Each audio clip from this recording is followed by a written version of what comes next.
Hello and welcome to the 60th episode of Rambling with I can't even talk. The 60th episode of Rambling Weekly. We're going to be talking about, as the title suggests, a shallow pool and just being more like an open world games and maybe not as deep as we'd like, or maybe they are super deep and maybe I'm missing it. Anyways, I have a guest with me, and we'll get all the fun and all that sort of fun jazz. Have fun, talk, chit chat, blah blah blah blah blah. I'm totally butchering this, so I apologize. But we're gonna take a break so I can fix it, right? Bye.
And welcome back.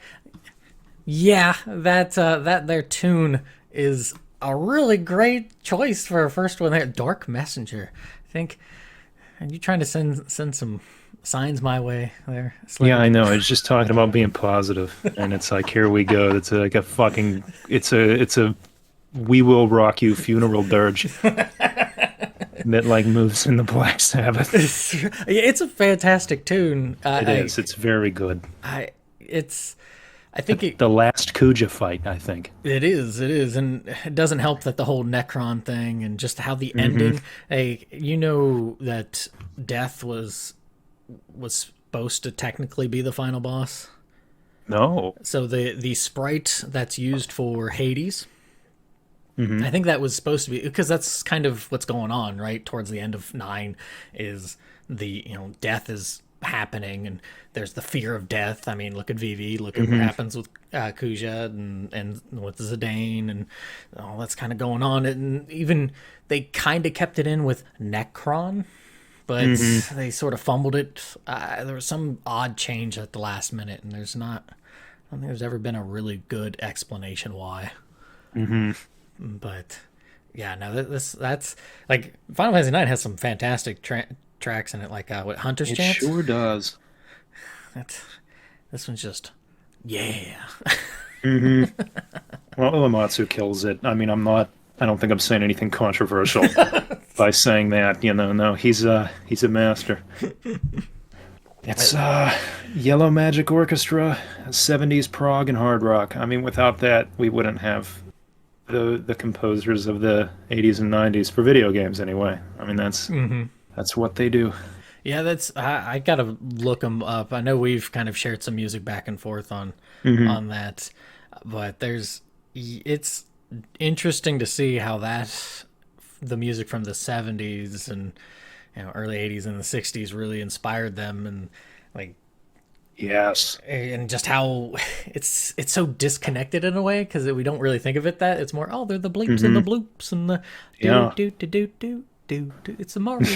Yeah. Like, it's just it's like, hey, that came from somewhere, guys. Yeah, for sure. Like that. I mean, Yellow Magic Orchestra is like the Beatles of 80s video game music, for real. I mean, it's crazy. Like Rydeen. It's either Raydeen or Rydeen, one of the two. That song in particular, like, it feels like spawned an entire genre. That and probably a lot of acid and who knows what else. Absolutely. And then on the RPG side, I mean, there is, I'm sure there's a lot of that Yellow Magic Orchestra, but I mean, Emerson, Lake, and Palmer. I mean, holy shit, just the rock organ noodling. I mean, Motoi Sakuraba and Uematsu, both of them are just, they love that shit. They eat it up. And it's nice too because they are like that, but they also have that reverence for The classical. well, yeah, for Koichi Sugiyama and stuff like that. So it's like, oh, he's the big boss of video game music. Yes. People are like, what? He's just classically trained, and a lot of people, politics aside on that individual, what dude's passed, whatever. But they're just like, meh, whatever.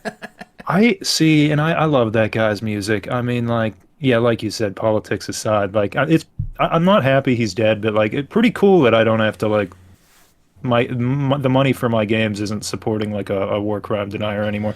But that's I loved his music. I mean, I thought that shit was great. I mean, the Final Fantasy or not Final Fantasy, Dragon Quest XI battle theme.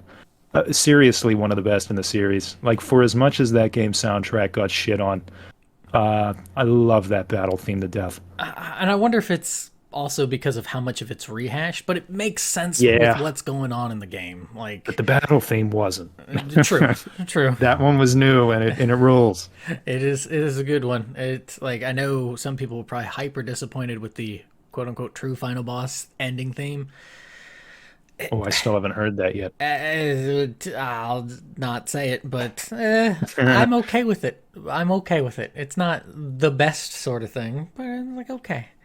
See, I even like the reused music. Like, they used the battle theme for 4 a lot, I believe. And I don't know, that's a killer tune. So As I say, I can't, I guess, step into some of the stuff about it because you haven't finished it, but right, I'm dragging my feet on that one. It's big. yeah, you're good. I think Sushi mentioned with Yakuza games, he takes forever to go through them and everything. So it's like, Yeah. I don't do that myself unless it's something like Caves of Could, where it's like, oh, I'm just not good, and this game is a roguelike, and I refuse to play the safe version. No, if I die, I die. Yeah. You know, I just hit myself with a bag of hammers and just be like, I'll try it again. Trying to, I guess technically Langrisser is one of those where I played up to a point and I've just stopped, but I don't really have slow cookers like that I usually. I'm trying to scroll through. Yeah. Yeah, some of them I think I play a whole lot of, and then I take a break, and the longer I take a break, the more I build it up in my head, and then it's like, oh, it becomes scary for some reason, even though, I mean, it's a video game, man. Relax, It's almost you like, idiot. But it's like, when you don't talk to somebody for a while, you're like, are they mad at me? yeah, I wonder if they hate me. Right. They probably hate me. But yeah, kind of circle it back here. Please introduce yourself, Slade. Oh yeah, I'm some guy. I'm Austin. I go by Slaid on various internet places, but don't find me. I've known Taylor for quite a bit. I think I don't know if I've ever talked to you about this, but I think the first time that I had ever heard you was either on one of the two. I listened to both of them, the Operation Killscreen podcast. Or the All Gen Gamers podcast. And after that, I think I reached out on Twitter and was like, just started talking. And I think you were one of the few content creators who, like, actually, like, reached out, or not reached out, but, like, just continued to talk to me. And I don't know, we've just been chatting here and there ever since I joined the Discord. And I don't know. There's nothing super special about me. I don't think. I'm just some guy. Oh. There's nothing wrong with that. I know I think that was the one. Wasn't that the one that Holly wasn't on? It was just, who was on Operation? Jumble Junkie and Sinister Moon. I don't know why I remember that. That's good on you, because I remember Jumble Junkie. I couldn't remember Sinister Moon. I think those two were on, and then Holly, she wasn't there for that one, I think. dogging my lens. Yeah. Probably because I don't know, I've had 300 or something hours of them in my ears probably. So it's like, you know, And I think I was on there after I did All Gen Gamers, so okay. I'm Well, I probably would have heard both and I would have been like, hey, it's that guy again. right. And that's an old dig, right? Just All Gen Yeah. Gamers. That's I would have been early 2010s probably. They probably would have started late 2000s, something like yeah. that. I think I would have. It would have been either around. I think it would have probably been about in 2011, 2012 at the latest. Okay. And Yeah. you were that probably would have put you in the Johnny Millennium era. Johnny Millennium Air. Yeah. Yeah. Yeah, because Yeah. Metal Jesus took over after a while. Yep. Yeah. It was with Johnny. I want to say it was around episode 60 or 70 or so. Okay. Yeah. No. And unfortunately, I just don't really talk to Johnny anymore. Mm, I don't, and then it's not like anything bad or anything. It's just kind of stop chit chatting. I used to talk. Splatter Trigger and I used to have like a yearly chit chat. hmm That stopped at some point. Unfortunately, most of the people from that time period don't really keep in contact with. Yeah. It just kind of happens. Like I still talk with RPG Swagman Gregors there, um, but he's so disconnected with everything now. hmm Like he's just completely like no. Like outside of Johnny, I think Shintai still does stuff. Okay. So he does like a little bit more video essay stuff. Oh, and he goes by his regular name now, right? That was Yeah. he Daniel Santos? Is Yes. that Yep. okay? Okay. So Yeah, that was like old YouTube, old gaming YouTube. That like someone needs to like archive all that shit or like do a documentary or something. that certainly would be something, right? To have. Those were the kind of people who I had like in my ears while I was dishwashing and making salads at the restaurant I used to work at, and we're inching up on I don't know 10 years ago since I started there or something. Not to make you feel old, sorry, You're but good. You're good. um yeah, that was a wild time. Like that, and just yeah, it's certainly interesting to see how different it is, and Hmm just how disconnected a lot of it is now. Yeah, Maybe there are still some of those circles. Part of that's because of how YouTube does things, where it's like, oh, you don't have reply videos anymore, right. Oh yeah, I forgot about those. right? Like, reply videos. That seems like just a great way to build an interconnectedness. And I Hmm don't understand why you wouldn't keep a concept like that around. Like it's just Yeah, I don't know. There must have been a reason, but they have all kinds of weird internal reasons why they change everything. I don't know. It just pisses people off. right. If they're not mad, we're not doing anything. We need to be Yeah, I doing mean, something. if that's their goal, they do a great job. Right, right. Now they have the shorts and stuff. Hmm I've dabbled in a little bit of the shorts. I don't mind them, but I'm also like, Yeah, I mean, every social media platform is like trying to become the same thing. right, right. Like really, it's like TikTok and YouTube, and now Twitter's got like it's trying to like it's got like its video service. You've always been able to do videos on Twitter, but now I feel like they're trying to make it more, I don't know, like its own thing, like a bigger part of the service, and yeah, they're all converging.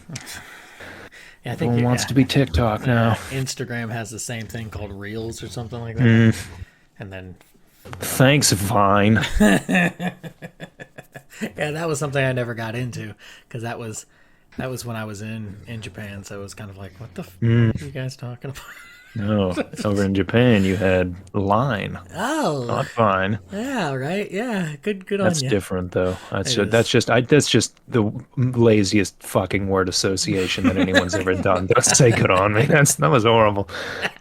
Um Yeah, that one was weird because you were specifically limited to only like 7 seconds of video. It's probably for the better. Yeah. I mean, I know Shakespeare said that brevity is the soul of wit, but this is before we Oh had yeah. all this stuff go The on. caffeine crazed Gen Z who can't read a book anymore because they're so hyped up on dopamine. Actually, I was reading a That's book. me. I was reading a book called Dopamine Nation. Still Yeah. reading through it. It is pretty concerning. Like that is a just the things that our body will do to be comfortable. Like in just saying, Hmm. "Oh, I am going to edit my book tonight after I get after we get done recording and stuff." Like that will trigger a dopamine response in me. So my brain's like, "Oh, okay, you say that, but we're good. We're good. We don't have to do it." So you actually have to Yeah. like fight that urge, that kind of tranquility and stuff. And I'm just like, this is Yeah. man. I feel it. And like I'm not just like shitting on the kids these days because I'm a kids these days. That's me. I'm that. I'm only like 26, but yeah, it's scary. I notice a lot of these trends in myself. Like I have a hard time reading a book. No, it can be tough. I mean, Nostalgia Yeah. King, he was railing on me for not doing the Redwall stuff, but that was Mm, also because less about reading, but also just giving myself excuses, working hmm 70 plus hours a week. Like, I don't want to be reading after doing Yeah. that. Yeah, I get it. Just leave me alone. Yeah, it's work. Yeah, Reading's right. work. To some extent, and that and just like I had ballooned out to like 280 pounds Okay. when I had get hurt and got like really sick at the end of 2021. Mm. So I've been slowly chipping away at that, and I've dropped over the course of a year about 85 pounds. So Ooh, that rolls. yeah, right. Yeah, I'd be telling everyone. Exactly. And I do tell everyone. Yeah, you should. So but I've like had to keep consistent and go slow with it and just be like, okay, all right, this is what I need to do. This is part of it's a diet thing. I like Yeah. had Oh, that's big. right. Well, my thing is I had a couple people over about a week ago, and it wasn't like intended to be, but it just sort of happened. And then one of them, my coworker, and she was giving me trouble because like I just had beer, coffee, milk, and not even bottled water, just water from the faucet to drink. And she's Yeah. and she's like, what was your problem?" I'm like, A, like I'm not like always at home, but also B, like I don't like I had tea as well, but it's like I don't need to like have a bunch of bottled stuff to drink. Like Yeah. it's just me. Like I wasn't expecting guests. If I was expecting guests, I'd probably buy a couple other things. But Right. yeah, See, myself, I'm just good mostly with water. I have like yeah. half a cup of coffee at work in the morning, but that's pretty much it. Other than that, it's water, and yeah, Hey, that's nice. all. Because That's most of the other shit is so bad for you. oh right. Like even the coffee that I have, like I don't even drink it for caffeine. Like I don't need caffeine to get going with my day. Hmm. But I know, like, and I joke about this with others who like drink Red Bulls and other energy drinks. So I shake my head and I just go, I drink nature's energy, water. And they're just like, shut up, Taylor. Liquid sunshine. Right, right. I'm a plant. I'm Yeah. a bundle of energy and joy. Yeah. Well, I mean, and if you stop with all the caffeine, I mean, I used to drink way more. I used to drink like 5 cups a day. Oof. But I just do like half a cup now. You notice how you just I mean it's a dependency thing. You just end up needing more and more and more, and yeah, Yeah, it's better to just not do it. your body gets comfortable with it, and that's with anything, Yep. right? Yes, sir. It's just like, oh boy, oh boy. That's how we cope or overcome or whatever. It's just like, I'm comfortably numb with this really crappy situation I Hmm. got myself in. Yeah. I know we kind of chit chatted a little bit before the recording and stuff, but what are some of the fun things you've been doing recently? Any things you want to share fun wise? Well, I finished up Yakuza 3. Okay. It's a flawed gem, I think. A flawed gem. A How flawed so? gem. It's a solid game. They a friend of mine told me that they call it Blockuza 3 because the enemies never put their fucking guard down, which sucks So it's the a Ocarina lot of of the time. Time of. The the combat, I mean, gets better after you pump like hundreds of levels into your character, so that's nice. But I mean, I don't know. I just like being in that world, walking around and in Japan, and I mean that one. Your character Kiryu owns an orphanage, so you're just taking care of the kids, and you go Mm, outside and you stare with your mouth agape at the beautiful ocean landscape of Okinawa. It's nice. It's a very pleasant game. okay. Is that the And one with the other than tiger? Yakuza 2 Oh, has okay. a couple tigers. You fight towards the end of the game. You're like raiding an old school like Japanese castle, and you're fighting. You fight a couple tigers. Well, that's where their natural habitat is Right, in their totally. Japanese castles. But outside of that, I've been grinding away at a 90s Japanese indie like scrolling shooter. That's a lot of words called Kamui. Oh Um, yeah, I've seen you. I've seen you up like it says. Oh, Slade is playing Kamui. And yeah, and it's probably like many times in a row with how I had to fiddle with those settings. But it probably popped up like 19 times in a row. But it's it's a good time. I'm getting better at shooters. I'm getting a little less jittery. I'm learning better fundamentals. I mean, mm, it sounds like a job at this point, but no, I'm having a good time. Just grinding away at stages, getting better runs. So that's a good time. yeah, speaking of runs, we need to get back into playing some more synthetic. Yes, sir. Because since we had played those a few times together and stuff, I've kind of dabbled in a little bit afterwards. Hmm. Done awful, Yeah, just that's what you said. just complete garbage. I'm like, I don't know what I don't know if it's because I keep on trying to fiddle with different things, and I just eventually go back to the class I usually play because I'm like, I can't. I got to be dashing around stabbing things Right. because none of these others work for me. I'm too Yeah. stupid. I've tried changing my classes, but I don't know. I feel like a class in that game is a big deal. Like the game is fundamentally different, depending on which class you pick. And I'm just so comfortable with. I think the one that I play is called the Breacher. Yeah. But next time we play, I'll make sure not to pick up so many cursed items, Well, that makes it more because fun. it does. It also means like I'm like a glass cannon kind of thing, and I'm not very good at the dodging. Yeah, it So makes it a little bit trouble. I tried doing like the assassin. yeah. I thought, oh, I'll be sneaky stabby boy. No, Hmm. no, no. Oh, that's a bummer. Yeah, no, the AI is like, what are you doing? What are you doing, dude? Stop.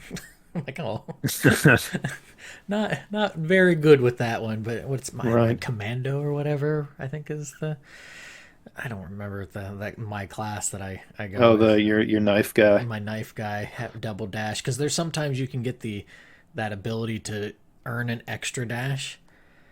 Having three dashes is such a beautiful thing. Yeah, that's like more dashes than Mega Man X has. He's only got two, Right? but not as many as Mighty Number Nine, Oh, oh who wait. has an infinite amount. Oh Lord. Yeah, I which is never good because you do want to skip most of the levels in that, so you can kind of just jump and dash through them. It's just good. just want to get through the game as quickly as possible, please. Thank you. Yeah, just to say I did it for some reason. Yeah, I still feel bad. Sorry, David, that I Oh no. well, because I remember when it was first announced and on the whole whatchamacallit, the fundraising. What the heck is that thing called? Kickstarter. Yeah, thank you. Kickstarter. I remember that coming up, and David and I, like, he's much more to Mega Man X, and I'm more into the Blue Bomber, and we were talking Yeah. about it, and oh, this ought to be great. Yeah, and he did the whole. He kickstarted it. I did not. Mm, So I feel really bad that he ended up doing that and we Yeah. come to find out that he's a little bit more of a shyster. So, Remember Red Ash? oh boy, I've got that marked on my calendar for 2018. Still Oh waiting. yeah. Oh No. yeah. The very cleverly named Redash. I guess that was his pun. Yeah, two Kickstarters at the same time, and still hasn't delivered those. I think it was he may have delivered the PS Vita one, but still no 3DS version of Mighty Number Nine. I wonder when that's coming out. Don't think the Vita one has, if I remember No, correctly. so both of those aren't out yet. Yeah, I could be wrong, but I there was one of I thought it was the Vita one that he sometimes comments and sometimes has been in the streams. You might not Right. have ran into him, but Piggy. I don't know. Oh yeah. I think he had tried to get the Vita one, and that one hasn't come in. He's still waiting on that one. Oh, that's a bummer. It's just like, man, thanks. Yeah, don't I guess don't put too much stock into these individual people. You know, it takes a whole team. True that. That's for sure. Anybody who leans too heavily on really plucking those nostalgia heartstrings, Yes. Yeah, for sure. like Some of them pull it off. Some of them, but not many. Igarashi? Yeah. That's certainly one of them. His name escapes me. God, what is his name? The guy who made Fire Emblem. Oh, what is his name? Oh, the guy who went on to make what are those? He made one. He made a Tearing Saga. Yes, Tear Ring Saga, Yeah. and then Berwick Saga on Yep. the PS2. Those were his babies. Yeah, can't think of his name off the top of my head. But Yeah, I wouldn't know it. Yeah, he beats Nintendo in a lawsuit, which Yeah. that's pretty nice. I'm gonna look this up because this is gonna bother me. He beats Nintendo in a lawsuit so he can make Tearing Saga, and then he Kaga, Chozo Kaga. There we go. He I like that. yeah, right. That's a good name. It is a strong name. But then he does Tearing Saga, Berwick Saga. They don't really pan out. They're fun Yeah. games. Like I like them. Plus they have some of the similar art style from the Super Nintendo, Super Famicom era. So I enjoy it. And then he has gone to just do indie stuff, right? And his big ones has been Vesteria Saga 1, and technically it's 2. It was initially supposed to be a Gaiden, but it got shifted into being the sequel to the Vesteria Saga. So, and I haven't dabbled as much into them, but more to the point is that he just does it because he likes doing that. And I'm like, That's cool. right? It's just like, good on you. And yeah, I appreciate that. I always like to see a creator who doesn't just try to get out as soon as they can. You know, like they just keep going. Like I've got a thing that I want to do, and I'm gonna do it by any means necessary, whether that's with a big budget or whether that's just doing my own thing. I had no clue that he was even still doing stuff. They're on Steam. You can purchase Okay. them. I don't think they're on sale, but Right.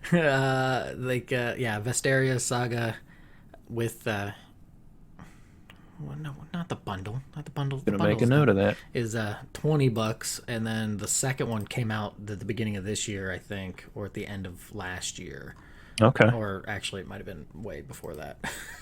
It's sometime. No, it came out July of 2022. Okay. I still haven't dabbled in it, but it's also $20. Okay. But like I was reading some of the different characters. One of them, not like dark, but it's like, oh, okay, that's kind of interesting. We'll just say he's sick. But I haven't played too much into him. I played the first one for just a smidgen. I actually played it when you could still, and I don't know if you still can, download it from his site. Oh, okay. So I had that, and I was playing that for a little bit, and then I just kind of got sidetracked, and I was like, oh, I need to get back to this. Oh, it's on Steam. Sure, I'll pay for it. Yeah. I appreciate your work. I appreciate that you do this, and like you said, like I have this affinity for people, or what's affinity, but also admiration for people or characters that are always willing to fight against their situation and not letting that stop them from trying Right. to do that. So like, It's endearing. it's endearing. And like the big one I always think of in a character sense is Bron Mockmorn, who is written by Robert E. Howard. Robert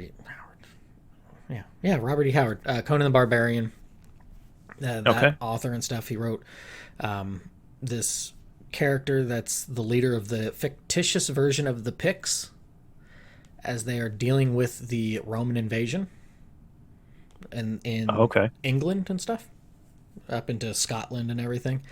And he is, think, kind of in the same line of Conan and Kroll the Conqueror. Kroll? There's just like the super duper awesome guy kind of thing. However, his people are like backwater, almost like swamp-like creatures in a way. Oh, okay. So he knows his people are done for once he's dead, kind of thing. He's Right. like the writing's on the wall, but he's like, I don't care. I will fight and kill every single one of these Roman invaders. It does not matter. I will Right. stand here and take the waves and Gonna make the most of it. Yeah, and I'm like, heck yeah, go for it. Like, don't Yeah, that rules. right? Like, it's just yes.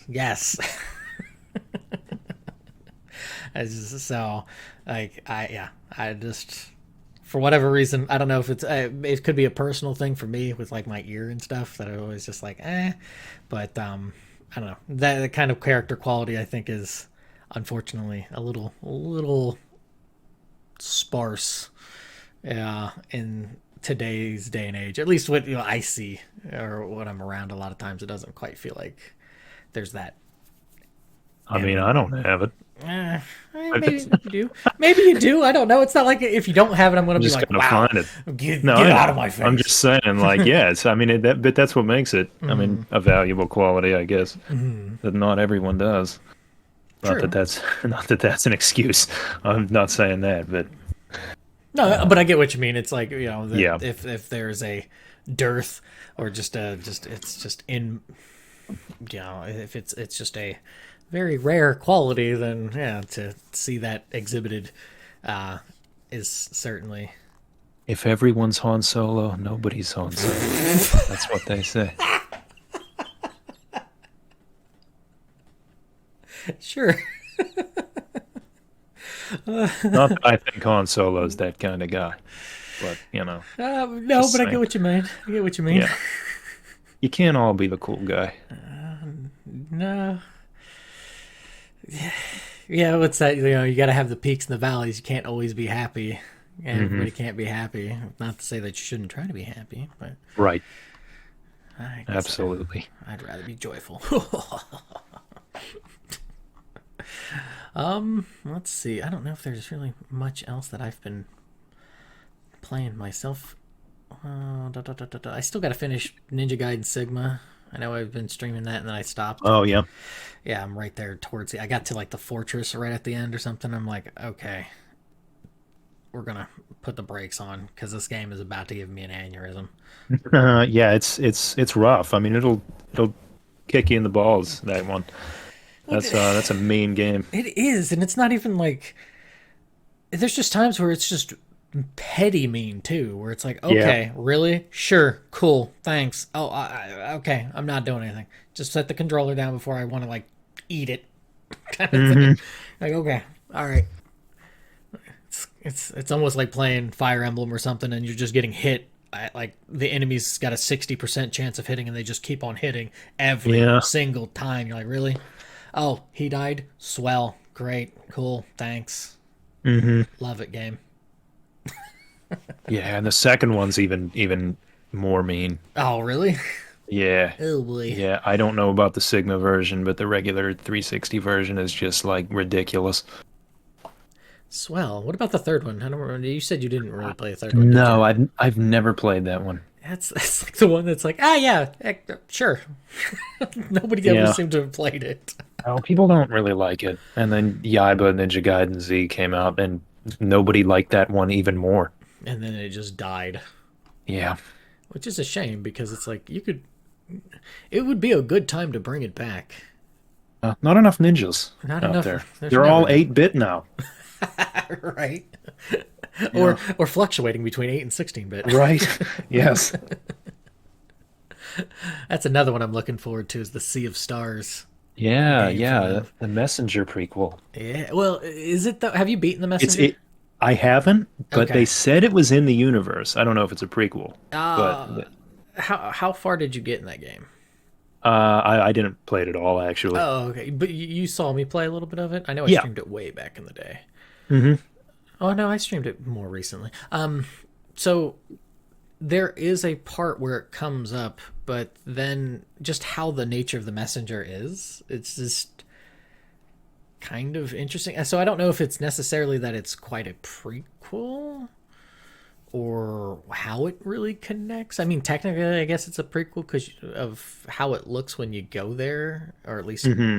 So yeah, I'm not entirely certain. I haven't really been deep diving into like all the story stuff to be like, how does this connect to the messenger? I think it connects, but it's not like a heavy connect kind of thing, and it's Okay. more of like, oh, we really like these kind of games, and we wanted to make another like we this is another kind of game we wanted to make, so we're making it.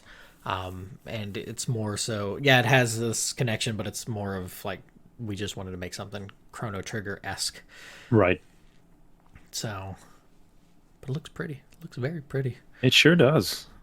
It's neat. You can jump all around the map, like all over everything, which is kind of cool. Have you seen some of the fast travel where the giant golems that like put you in a little ball and then throw you?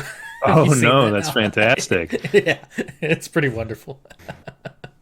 Yeah, it's like, oh, that's really it almost gives me echoes of Secret of Mana with the cannons and Oh traveling. yeah. Oh goodness, that yeah, I haven't jumped into it, but I've had an itch to want to dive back into playing some Halo. Oh yeah. I don't know why. Like, Well, I got that Master Chief collection. oh, I do Want to as pop well. in, do some co-op campaign? We Yeah, could do that. certainly. Yeah, I re-downloaded it. I'm trying to think of which ones I've beaten. Like I've beaten like when they first came out, or at least around the time they came out, 1, 2, and 3. Okay. Which is the one that has the objective survive at the end? Is that Reach? Oh, that's Reach. Okay, I've beaten that one. That's the one me and a buddy just finished. Nice. It wasn't too bad. No, they're all the campaigns are solid, I think. Even the ones that people seem to not really like. I'm not such a deep Halo fan that like, when people are like pointing out things in the story that they don't like or whatever, I'm like, I don't know, man, I'm just shooting some guys. I mean, Halo's Halo.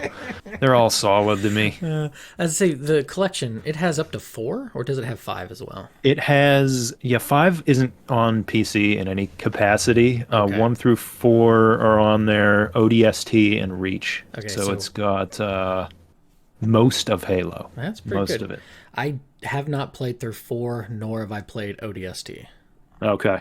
Or at least if I've played a little bit of ODST, I don't think I've beaten it. Okay. I don't really remember that one at all. Yeah, that's the one where you're ODST, you are in like an old, pretty much like an old bombed out city. And you're just kind of exploring and finding artifacts of your dead crew, and to which give you a flashback, and then that's you play a mission with them.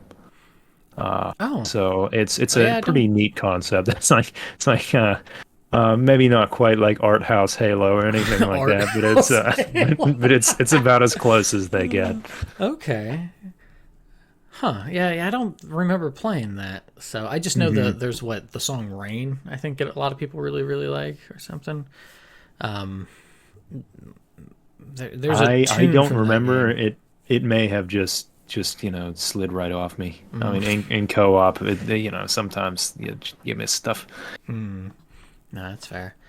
The another one that I really need to get back into because I love the old ones is a Gauntlet. Oh, I played a little bit of whichever one they put on PS4 a couple years ago. I like it. It I don't might know be if the we're one that's talking on. about the same It one. might be the Probably same is. one that's on Steam. Is it just called Gauntlet? Gauntlet TM. Okay. Yeah, I think that's it. Because I played those as a kid. Hmm. And when I found out that there's kind of, I think Gauntlet 2 doesn't necessarily have a final ending. I think it just loops or something, Oh, if I remember correctly. There was something about it, like either that or I just lied to myself because I was never going to beat it. And just be like, yeah. But I loved those games, and I remember there was one for the 64 that I played a little bit of. that might be Legends. Gauntlet Okay. Legends, I think. That was on a Dreamcast also, I believe. Oh, nice. That'd have been really shiny, probably, for Hmm. the Dreamcast. So, but yeah, there's just some of these random games that I'm like, oh, I really ought to play this again. That and Yeah. I got the. I know we've kind of chit chatted about it before, like Resident Evil 4's remakes coming out soon, Oh, yeah.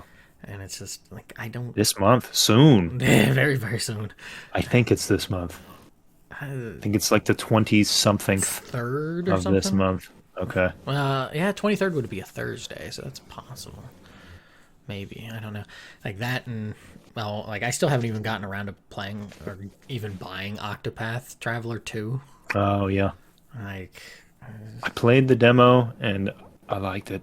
oh yeah, how is it much different than the first one? Not so far, though I like some of the maps a little more. Some of them are still, from the little I've played, still like kind of just mazes that look pretty if lots of bloom is your thing. Uh, but I haven't really been able to dig super deep into it because I mean, this is the RPG problem, right? Where I played 3 hours of it and I still don't know all that much about it. But it's the gameplay is solid. Gameplay was solid. Oh, you died. Uh-oh. Where'd you go? Oh no. I lost you for a moment. Gameplay is solid and now it's disappeared. He just had so much excitement talking about Octopath Traveler 2. It disconnected weird. Oh no.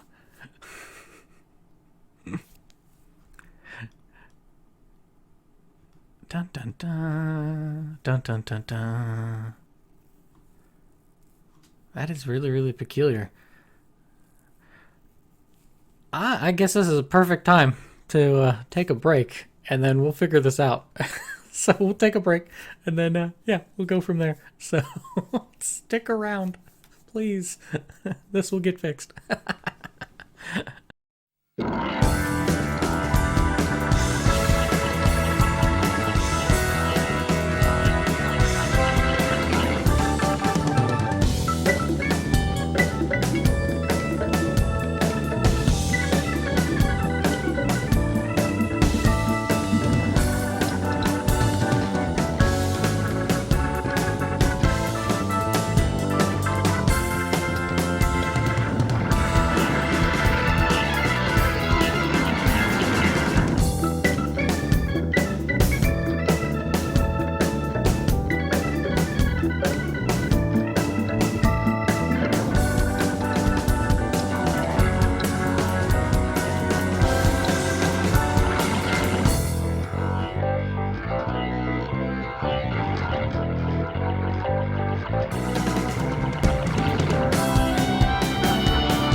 Welcome back. That tune there is from the Wunderkind Motoi Sakuraba, and this is a Yes.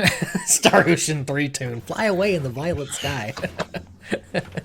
I will fight anyone who picks on my boy. They like to pick on my boy. They call him a one-trick pony.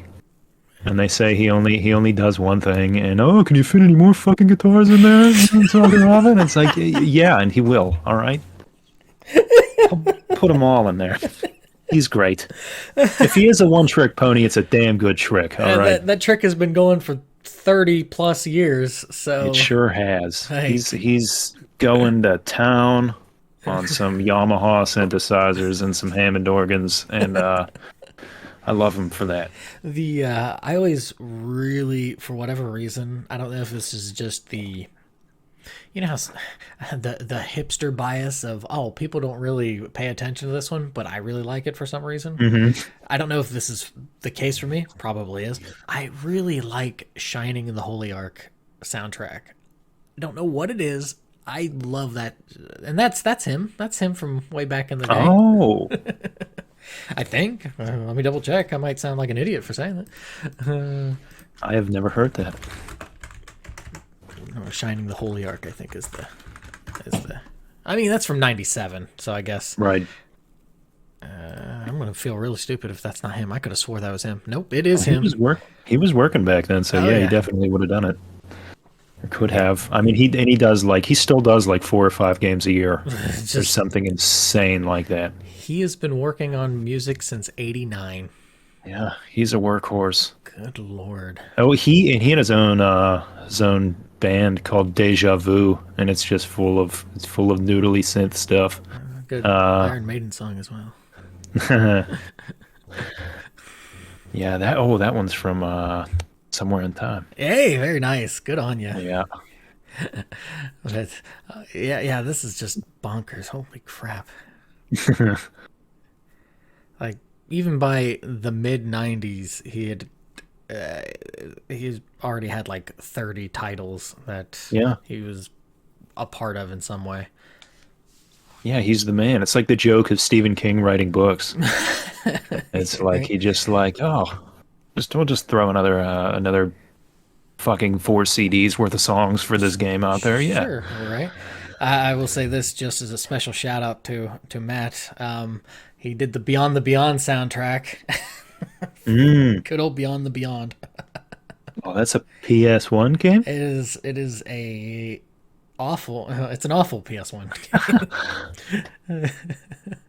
It is beyond anybody's reasoning why they should be playing this. That, and also, Tales of Fantasia is another game that's like really special, near and dear to my heart, that I really like the soundtrack for.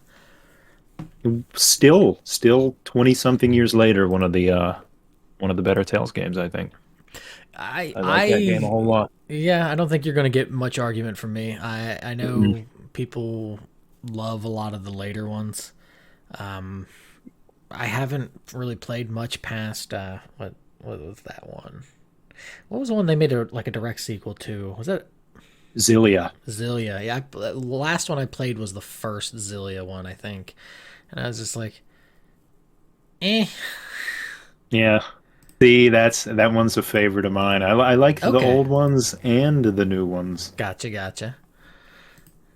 Yeah, I just, for whatever reason, Zillia didn't sit. Not like I thought it was bad. I just kind of, it just didn't really hit me. I think I was just super sad about Star Ocean 4.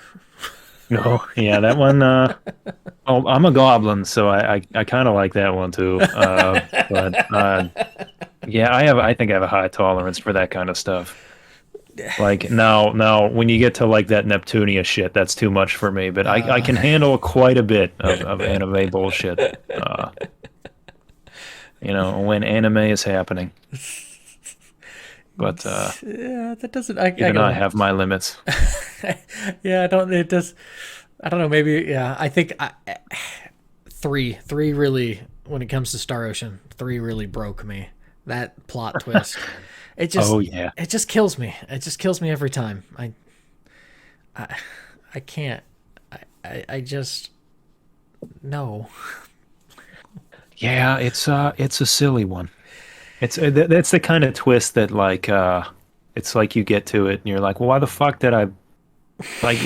What was even the point then? Like they just undermined the whole like. Well, I guess we can spoil it now, right? Because it's Star Ocean 3 or no? If you do not know the plot twist for Star Ocean 3, skip ahead by about 10 minutes of ranting, and then You're in a video game.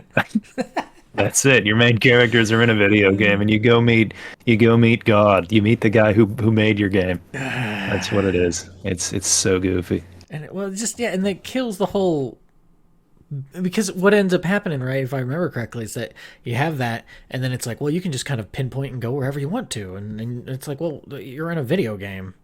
Oh, well, Yeah. they reach consciousness, and it's like, well, Claude and Renixis and all them, they were video game characters. Right. I, It's very meta. yeah, that's the word for it. Meta. Yeah. And Meta I think nonsense. the other word for it is shit. But like I said, I'm a bit of a gremlin. So It's nothing wrong ideal. with it. Like I'm a gremlin in my own way by playing things like Caves of Cud and whatnot. That's just it is what it is. But let us roll into this topic. Yes, Shall sir. we? Yes. So you picked this one out. I know I had given you a whole slew of ones to choose from. And they were good, I appreciate it. but Hopefully, I have a smooth brain. mine might be just more. It might not be as smooth, but I think it's because it's a raisin. It just kind of dried out. It's not a lot of synapses firing there. It's just like, Yeah, I feel that. But yeah, the topic, a shallow pool. Do you want to start us off on this? Because we're talking about kind of leaning into the expansive overworld, but not a lot of depth to it, if you will. Right. Yeah. You got a lot of these games out there now. I mean, that's the big like I don't even know if you call it a genre, but The kind of draw, maybe. yeah.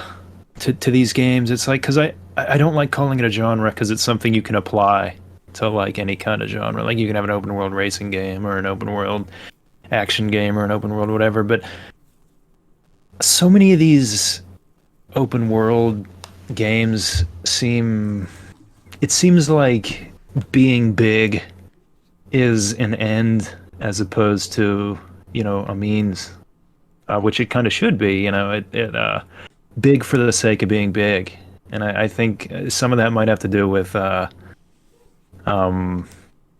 video games kind of being a post innovation medium in a way. I know that might sound silly, but I mean it's kind of like I mean these things have been around for like 40 years. I think the last real like major innovation in video games was the ability to explore 3D space.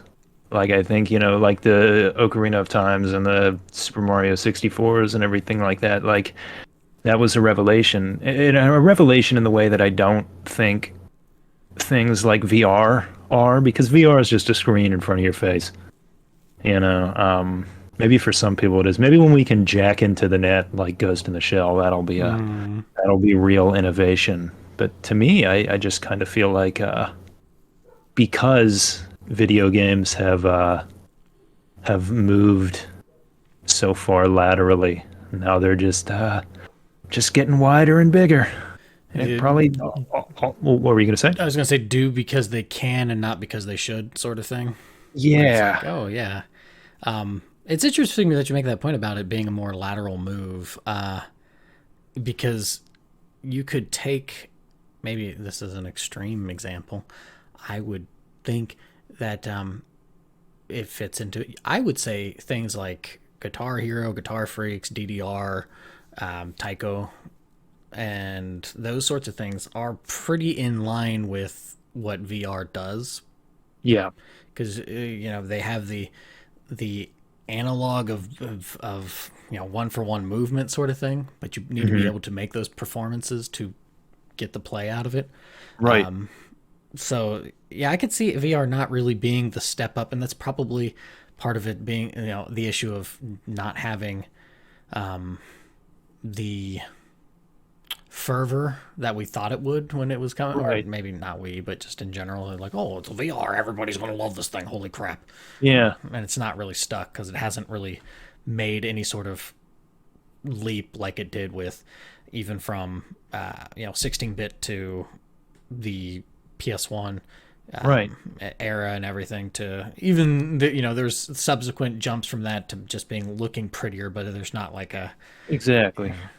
it's not like you can taste the color Right. purple while playing, Or smell-o-vision. right? Smell-o-vision. That whole thing.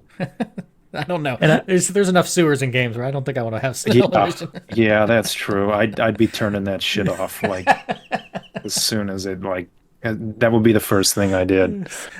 Um, yeah, I just feel like VR is kind of one of those things where it's like it's VR and a lot of motion controls to an extent are more novelties, or as at least seen as novelties. They have not justified themselves to the majority of people, in the same way that like I said, navigating a 3D space. I think that's the really maybe the closest we've gotten to the whole holodeck thing. You know what I mean? It's not strapping a big fucking helmet on your head, unfortunately. And because and you can just see that by the fact that these how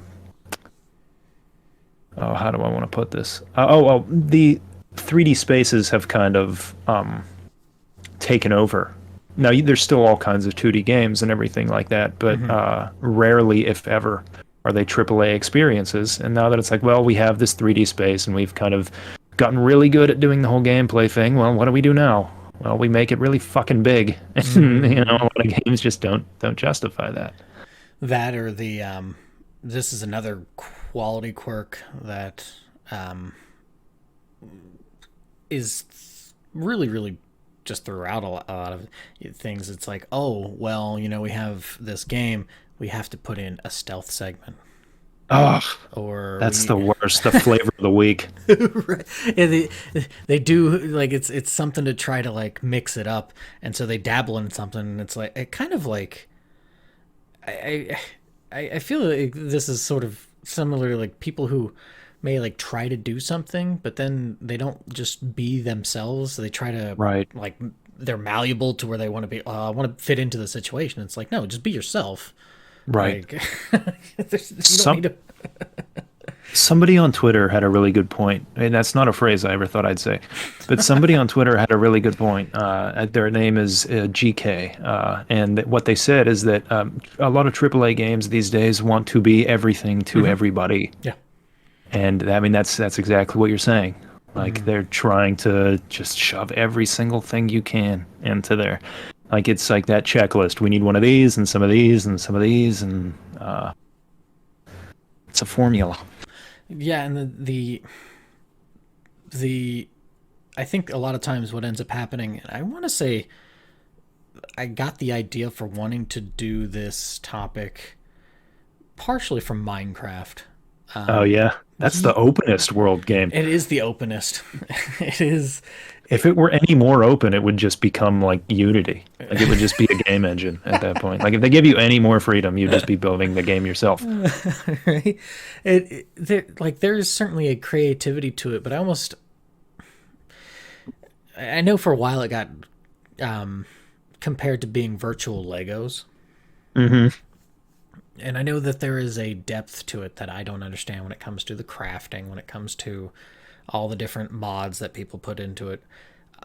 But in the same hand, it really rewires and recircuits creativity in a way. Like, it allows you to be creative in the context of what the game is. Right. But when you step out of it, that same creativity isn't possible.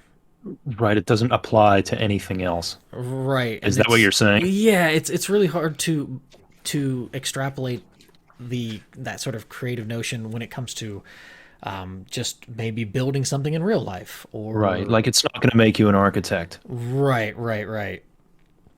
And so it's almost like you're pouring a lot of resources, a lot of your level ups into a dump stat that has no. Right. Yeah, and I mean, that's kind of the problem with, I guess video games as a whole, as a hobby. If that is your only hobby, then like that's unfortunately a skill that you gain that doesn't apply to anything else except for that game. Sometimes not even games as a whole. Sometimes just that individual game. Yeah, it's like there's some people who can extrapolate the speed running. Like they'll be good at maybe speed running one game, but then they can take that same sort of tenacity and apply it to other games. Right. Well, there's some people who are just they got the thing. And I wish I had that kind of thing, but I Fighting just don't. games. Oh fuck, fighting games for sure. It's like those people are speaking a different language. Like I'll just play someone and I'll be like, I don't even know how you're doing this. Like it's like what is happening right now? Didn't even know you could do that. Smash is one of those. I really enjoy Smash. It's like the closest thing to a fighting game that I like, but I'll play with my brothers, for instance, and they will absolutely shit on me. Oh, really? Yeah, they're insane. But, I mean, they have also put hundreds, if not thousands of hours into gracious. it, and they like it. Yeah, more power too. I know my brother and I, we haven't played in years together, but when we would play it, we would always have good back and forths on Yoshi versus Kirby. Yeah. It was such a pain in the tail because I'm like, man, if Kirby's not very good. And I mean, yeah, I can do pretty decent with him. I'm a sneaky Kirby player, but Yoshi hits really hard, and it makes it very difficult. Yeah. But we were like really close in skill level, so Right. it just kind of worked out, and it'd be fun. It'd be fun on that front. But yeah, it's not like I can be like, oh yes, I'm gonna turn this and go with Tekken or Guilty Gear or something. Yeah, that skill especially doesn't apply to those games. That's a completely different animal. That it is. No, but yeah, like kind of circling back to the point about dabbling in all sorts of things, and like you said about the genre thing, it's really hard to give games like oh well, this is a clear cut. Like Call of Duty, it does it at least. They're shooter games. They're boom booms, pew pew pew. But like a lot of games nowadays, it's like they dabble in so many different things. Like even sports games pilfer RPG mechanics and your stats and everything, and you're just like, I mean, it's not like it's a recent thing either. I remember playing Madden 95 on the Super Nintendo, and you would have points like during the off season where you could actually do certain mini games to level up your character. Oh, I didn't even know that. Yeah. Yeah. I guess that simulates training. Right. Well, it's like, okay, that's kind of fascinating, but like you said, you have to take that training, the idea of training, and then use that for your own training for things outside. Maybe you want to like learn how to play the keyboard or make bloops or draw better or something. Yeah, it's a tight rope to walk. Yeah. I guess you also, though, to be a little bit of a devil's advocate, I mean, sometimes you just want to chill out. You don't need everything to, contribute to a skill of some sort. But it's a balance thing, obviously. Well, right, yeah, you devolve into neuroticism if it's like, yes, I gotta be good, gotta get this will get me better at doing this thing. Like, yeah, sometimes you just gotta be a vegetable for a couple hours. Yeah, well, that's something my mother's always worried about with me. Is she's like, you need to learn to take a break, and it's like I take my breaks. I just don't. I don't. You just don't see them. Yeah, pretty much. Like you don't see them. You don't like. I don't need. I have a lot of mini breaks, right? Right. Where it's like, oh, I'll maybe drop a couple hours playing something, or and that'll be good for me. It's like a camel. Store some water in the hump and then be on my merry way. But I guess with like really open games, I'm trying to think. Like I was saying, like Minecraft was one. The other one that made me think of this was because I was playing it at the time was Final Fantasy 15. Oh yeah. Like, did you play all the way through that, or No, I haven't played any of that. Well, I played the demo you that played the came demo? out, Oh, right, but because that's not even open world though. you were going through the Final Fantasies at one point, or you were going up to a certain point? Well, I mean, I planned to just play until I burnt out, and after my tirade ended at 10, that was where I decided, okay, I should probably do other things for a You're while. like, I'm good. That's because you didn't like 10. Oh no, I actually really enjoyed 10, but I Okay. had just played 7 Final Fantasy games in a row, and even though they're all very different, and that kept it from getting stale, quicker than it could with another series. I just decided that this is probably a good time to take a break, especially considering that the sequel to that is 10-2, which is the first direct sequel in the franchise. But What can I do for you? You don't like the whole dress up and no, I actually think this. I actually am excited to play it. Okay. That's one of the reasons why I took a break is because okay. like I want to enjoy this, and I don't want to burn myself out on it. good luck getting the 100% true ending. I'll say that. Yeah, I'm not going to do that. I dodged the fucking 200 lightning bolts in the first one, and I'm like, what am I doing?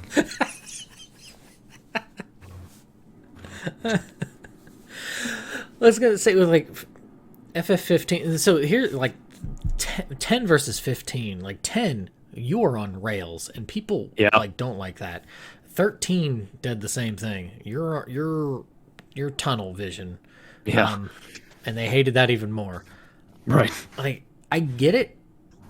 In the same hand, though, it's kind of important for at least both the stories. I'll just lean more to 10 Right. because 13 I have not played since it came out, and 10 I have played a few times recently. Not recently, but within more recently than that game. Like it fits with the story. Like it's Yeah. purposely keeping you on rails to push the story along and that sort of thing. Right. But And as much as Titus wants to say this is my story, no, it's Yuna's story, and you're following her, and it's her march. It's her march to the stuff that happens with. I won't spoil a second PS2 RPG on this podcast, but stuff happens there. But you're following her. You're going. It's her path. You're walking that path. right, It's not up to you to run off to the side. be a good soldier boy. Yeah. Right, it's such a good game. I don't care what It anybody is. else. It's a really good game. It's solid. We need more games that are just tropical. Oh right, yeah, that setting. We need more Waka. I love Waka.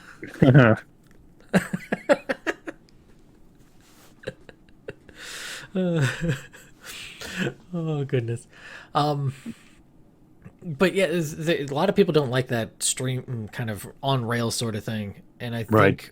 because of that, we really started to skew into, oh well, we got to make it open, and Final Fantasy 15 had that where it was like I just wanted to play through it to get to the end of it because I was already disliking the game, which Yeah. doesn't help, but like. I don't need to find a campsite, break out the Coleman, and have some brewskis with the boys. Like, Yeah. it's just a weird way to try to foster camaraderie, you know. Well, that's that's a thing that developers can't seem to not do. It's like, oh, well, you don't want it linear? Well, let's make it as large as humanly possible. It's like, well, maybe just a little bigger. Like it doesn't have to be. You don't have to swing the pendulum. I mean, all the way to the other side. Like it doesn't have to be that way. I haven't played 15, and like I said earlier, I'm a goblin. Maybe I'll like it. Yeah, maybe. But I feel like too often I mean, it goes back to my thing about games being big just for the sake of big. They create these giant worlds, and then they have nothing to populate them with. Or they overpopulate them with very surface level things. Yes, with the same shit I over and over. I've never played any of the games. I probably would like at least a couple of them here and there, but like the Assassin's Creed series. Yeah. I've noticed this because my youngest brother and my dad really enjoy those games. Okay. And I just look at them and I see that map just Yep. festooned with all sorts of little nonsense. Oh, hey, Yeah. talk to the pigeon here. You know, I know it's not that, but like, just all these like ridiculously mundane things that are just like You climb the 7 towers, and then you collect the 75 doodads, and you meet the 5 fellows, and it's that. It's this. They were. I was just listening to a podcast recently, Retronauts, where they called Ubisoft open world games. They called them Game Loaf. And like that's pretty true. It's just like, here is your perfectly good, like it's fine. It's a video game video game. It's everything. It checks all the boxes. You're gonna spend 80 hours in here. It's Game Love. It's video games. The video game. Yeah, and that's the big problem, right? Where's the avant-garde? Like, Yeah. you get that from some people, but they're like, it's a lot of times the avant-garde just skews into silly. Yeah. But then there's something endearing about that, like with Devil May Cry 5. Oh yeah. Oh, that game might as well be on rails, but I mean, it rules. Right? I mean, you have like the ridiculous motorcycle weapon kind of Yeah. thing. It's just Yeah, there you go. I mean, what more do you need? Anyone who clowns on that, like, is just boring. I don't know. It's great. well, it needs that character, and I think that's where we see a lot of those failings with the bigger open world sort of thing, is that there are some games that might skew into having some character, but it's generally the setting has more character, or maybe because it's an MMO, the Yeah. character of the people playing it actually imbues it with something. Yeah. But yeah, like I think of the at least from some of the reviews that I'd seen, was at the Forspoken game that came out not too long ago. Oh yeah. That it had the main character has a character to herself, but it didn't seem like there was, from at least what I had seen of just sections and little reviews, it didn't seem like it had much going for it in its own little world. Right. It just seemed like, oh, here's a lot going on. Main character, she has cool magic powers, and then that there's really not much else going on beyond that. Yeah. Yeah. That Square Enix. I don't know what they're doing a lot of the time. I don't know if they know what they're doing. No, probably not. No, they're just throwing shit out there. And it's just like, they'll be like, here's November, we have 8 games. And it's like, and then they complain when none of them sell to their expectations. It's like, well, you put out 8 games, you didn't market any of them.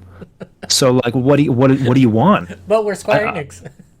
But then like, some of them are great too.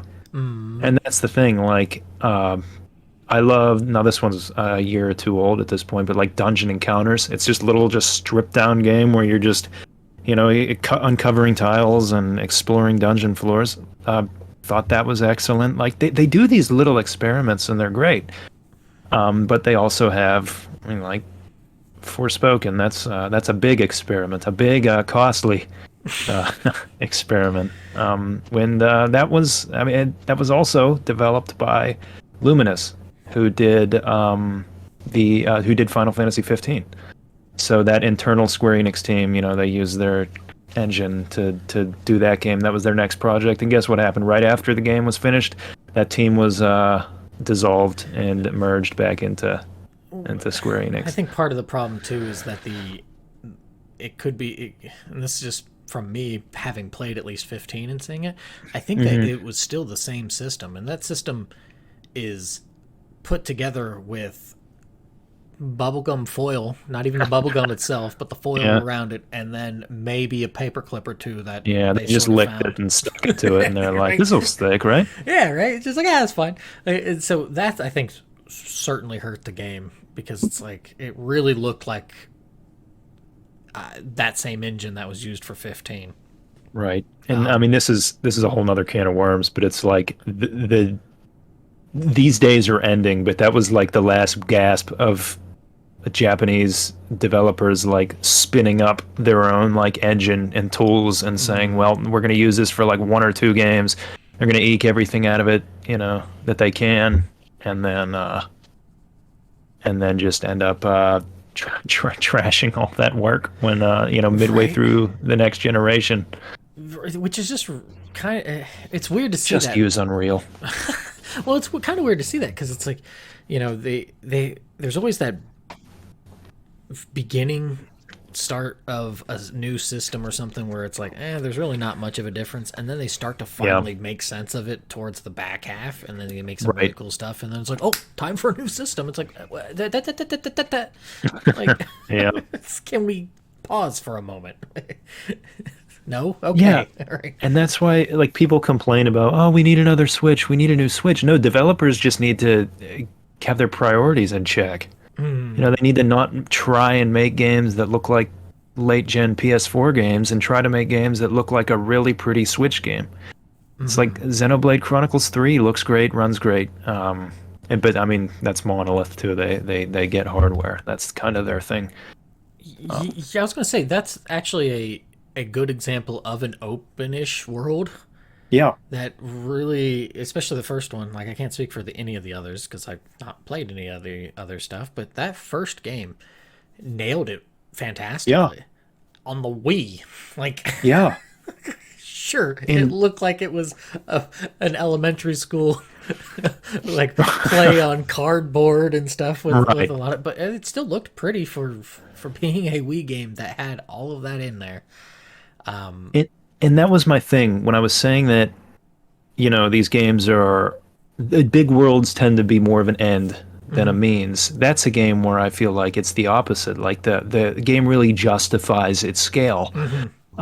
With, exploration wise, because it's great. You're seeing all kinds of cool stuff, all kinds of waterfalls, all kinds of just beautiful things. Just Yes. walking around in that world, like was fun.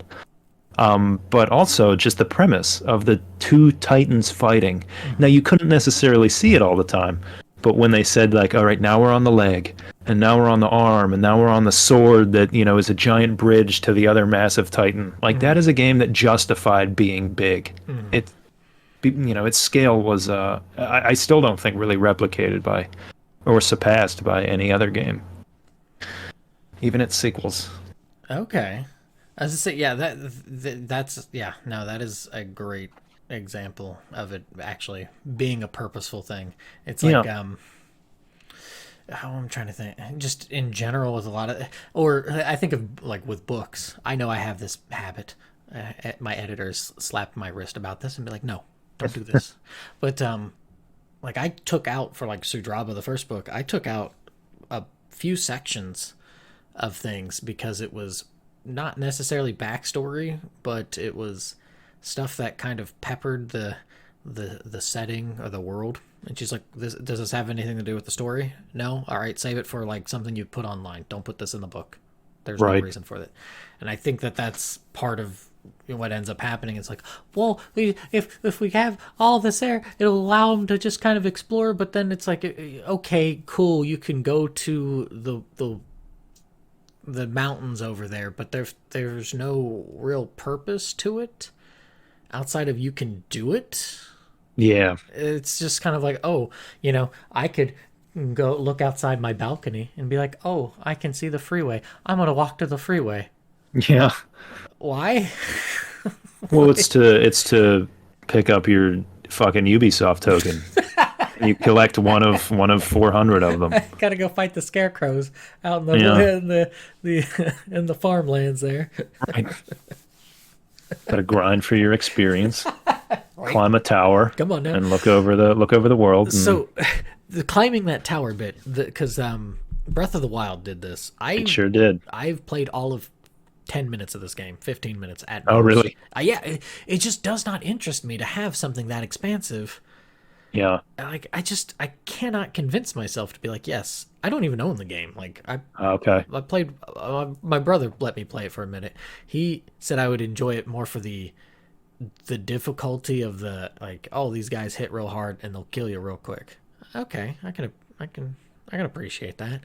Hmm. But then it's like, oh, this is a lot of exploration for what? Yeah. See, that's one. That's one where I think one of the few games where I actually believe that they pulled off the open world game. Okay. Uh, because it is one of those similar to Xenoblade where like your sometimes your reward is is like a nice view, but like in a good way, Okay. or like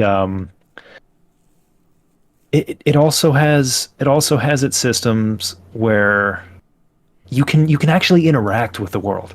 That's the Hmm. thing I like. You can pull out a fire arrow and light some grass on fire, and then send a bokoblin, running, uh, with he's on fire now. Okay, is what I'm trying to say. Like you can actually interact with the world. Like there are very few things more euphoric than pushing a rock down a hill and it killing a guy. You know what I mean? And there's very Because few open world if games where you can if do that. I remember correctly, Monolith also was the one that helped design the open world for Breath of the Yes, Wild. So, because years before they had just done Xenoblade Chronicles X, mm, and that work was, I mean, invaluable to them. And I mean, they're tech guys. Like they know that system, and they have a whole support team that just helps out with other Nintendo games, specifically Zelda.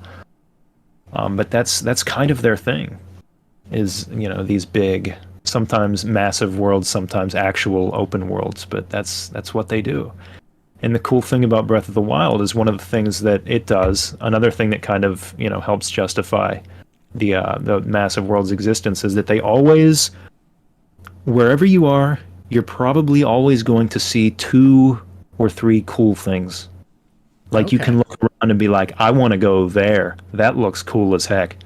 Um, and you can travel there. That I actually like. And people clown on the Ubisoft towers, but I actually like the towers in Breath of the Wild too, because there's a purpose to them. Because once you get up on those things, you can look out, see something that looks really rad, and then take your hang glider out and just glide to that thing. Um, Mm, but I mean, it also though is not without its flaws, because you don't have a game that big without repeating content. And mm. there's a lot of the shrines in that game. A lot of them are really cool. I think there's like 100 of them. There are, but a lot of them are really cool. But unfortunately, some of them are like, "Hey, kill a guy," and then you get to another one, it's like, "Hey, kill a guy, but he's real strong," and Oh like, and no. that's yeah, and then there's like five of those or whatever. But that's unfortunately, how you get your upgrade points. So you gotta do it. But Or be a I maniac and just go straight to Ganon with a stick sword. yeah, yeah, 3 hearts and no pants on. You can do it if you want to. If you believe in the heart of the cards enough. Yeah. Okay, I guess I will soften my stance on that. Yeah, A I'm not bit. telling you to play it. I'm just saying that it's Uh, I think it's one of the better ones. okay. I guess the a few of the things that do kind of, I guess, concern me when it comes to the game is the main dungeons are, like, a couple more kind of neat, but there's only like four of them or something. Yeah. The Guardian ones that Yeah. really sours my interest in Yeah. that to some degree. And that I can't really defend, because they're neat. They can be neat, but they're not traditional Zelda dungeons by any means. I mean, they're kind of like these weird puzzle boxes that you shake around, and you're like, "Oh, I did a thing," and that's part of the problem when you give people all this freedom, is that some of the you have to account for so many things, and you have to give people so many options that sometimes the deliberacy is lost. That's like the argument made for the why Castlevania 1's really great, but Castlevania 2 is bleh. Right. Because it's like, well, you kind of, until they honed it a bit better with, Symphony of the Night and Yep. later Castlevania games, that first excursion, it's like, oh, well, we don't know what you're going to have, but we can only have these, like, choke points here. Right. So we can't have Yeah. all this difficult stuff, but Castlevania 1, we know exactly where you're going, and it's going to be trouble. Yeah, and that is a series that it didn't go open world per se, but when they went from Rondo of Blood to Symphony of the Night, and look, I like Symphony of the Night, I think it's great, but I feel like a lot of that deliberacy was kind of taken away. Like, I mean, in Rondo, you're just a guy in his whip. They know exactly what you're going to have, where you're going to be, and they can design encounters around that. And I feel like the Metroidvania style Castlevania games, as much as I like some of them, I think Order of Ecclesia is probably my favorite, but they tend to lose a little something. I think bit of the teeth. Yeah, it's definitely that the leveling system that they probably didn't need doesn't help with that. But it's also like the level design really suffers because there's a lot of just hallways. There's a lot of just, well, we need you to get from here to here, so we're just gonna put some shit in here, and it's like, okay, but just these I don't know. I think that might just be personal preference, but I really like the just the tight, level based design of the older Castlevanias. Well, and I think that that's kind of the sacrifice you make when you make it more open. Because Yeah. if it is a slobber knocker, like, oh my goodness, I really don't want to do that again, and then you get to a place and then you're like, oh, cool. There's like, it's a cool spot to see. I'm taking the mention of Breath of the Wild. Oh, this is a really neat spot to see. I need a break. Oh, there's no break. I am hellbound real quick here because everything is just terrible. Right. I can see how that'd be a very frustrating experience. Yeah. I think that's where you start to skew into some of these the Dark Souls sorts of things, and you certainly would know this a lot better than I would, but Elden Ring seemed to go a bit more open. Yeah, that's an open world game. And I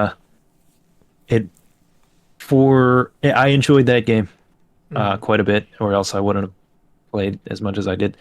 But it's also kind of just like Dark Souls, but really fucking big. Like that. That's that game. When people talked about that game like it was some kind of revolution, but I'm like, I don't know if they just never played it before or what. But I'm like, this is good. Like the first, I don't know, maybe 20 or 30 hours is like some of the best video game I've ever played. But it's Dark Souls, but real big. Huh. But something I noticed with sorry, no, you're good. I was going to say, because this is a series I'm not well versed in. I've only played most of the first one. I didn't really care for it. Yeah. I guess in the sense of level design, it was pretty neat to see how it sort of intertwined with itself. Yeah. Well, that's an art for them. Yeah, like I can appreciate that. I can't really, and maybe people would just say get good, whatever. So that's fine. Oh, that old chestnut. right. That's fine. Not the greatest at it. I just got bored with it after a while because it felt kind of repetitive. And I know people will say, "Oh, that's not a good." Like when somebody says that something is repetitive, it's not that the act of doing the thing over and over. Yeah, living life is repetitive. You get up, you do something, you go to sleep. Like it's when you notice the repetition, when the repetition becomes bothersome, that's why we say it's repetitive. And that's what the game kind of felt to me, is after Let's see how many hours did I put in the game? Well, I got it somewhere. Where you at? Where you at? Dark Souls. Let me find you. I played 66 hours of that game. Woo. Yeah, so I played a little bit, and I Yeah. just got bored of it, and it's just like, okay, like it just didn't really. It just doesn't really do it for me. Well, I mean, eventually things like that can just become routine. Even, I mean, this happened to me. It didn't happen to me with Elden Ring, but or sorry, it didn't happen to me with Dark Souls, but in Elden Ring, after maybe midway through or a little further. I mean, eventually, at the beginning of the game, you come out of the cave and you look around and you're like, wow, this game has so many possibilities. But after a couple dozen hours, I mean, that starts to wear off and it becomes mechanical. And it's still fun, but it's just like, you can only maintain that wonder for so long. And eventually it's just like, that's another game with a problem. These open world games can't seem to escape it. Even some of the better ones is repeated content. I mean, the only thing that separates a normal enemy from a boss in Elden Ring is some scary music and a health bar. Like, they reuse so many of those enemies as bosses. There are very few encounters that aren't, reused. And sometimes they'll remix them, like they'll put two guys together and that's a boss, or they'll do. But to me, I don't know. It was like I played it for 100 hours, and I'd say that would have been a really tight 50 or 60-hour experience. But instead, it was a kind of loose, somewhat repetitive 100-hour experience. And I mean, obviously, these things are all subjective. I mean, I have a friend who says that he knows people who are on their third or fourth playthrough of that game. Right. And that is wild to me. Because there's already enough repetition in one playthrough that that much, having that much, and doing that 2 or 3 times seems crazy to me. Yeah. Yeah, I mean, I get that there's different play styles of the weapons and stuff. Right. Or some people who are just like, I got good, I want to get better. Yeah. But I have a hard time doing that myself with just games in general. Mm-hmm.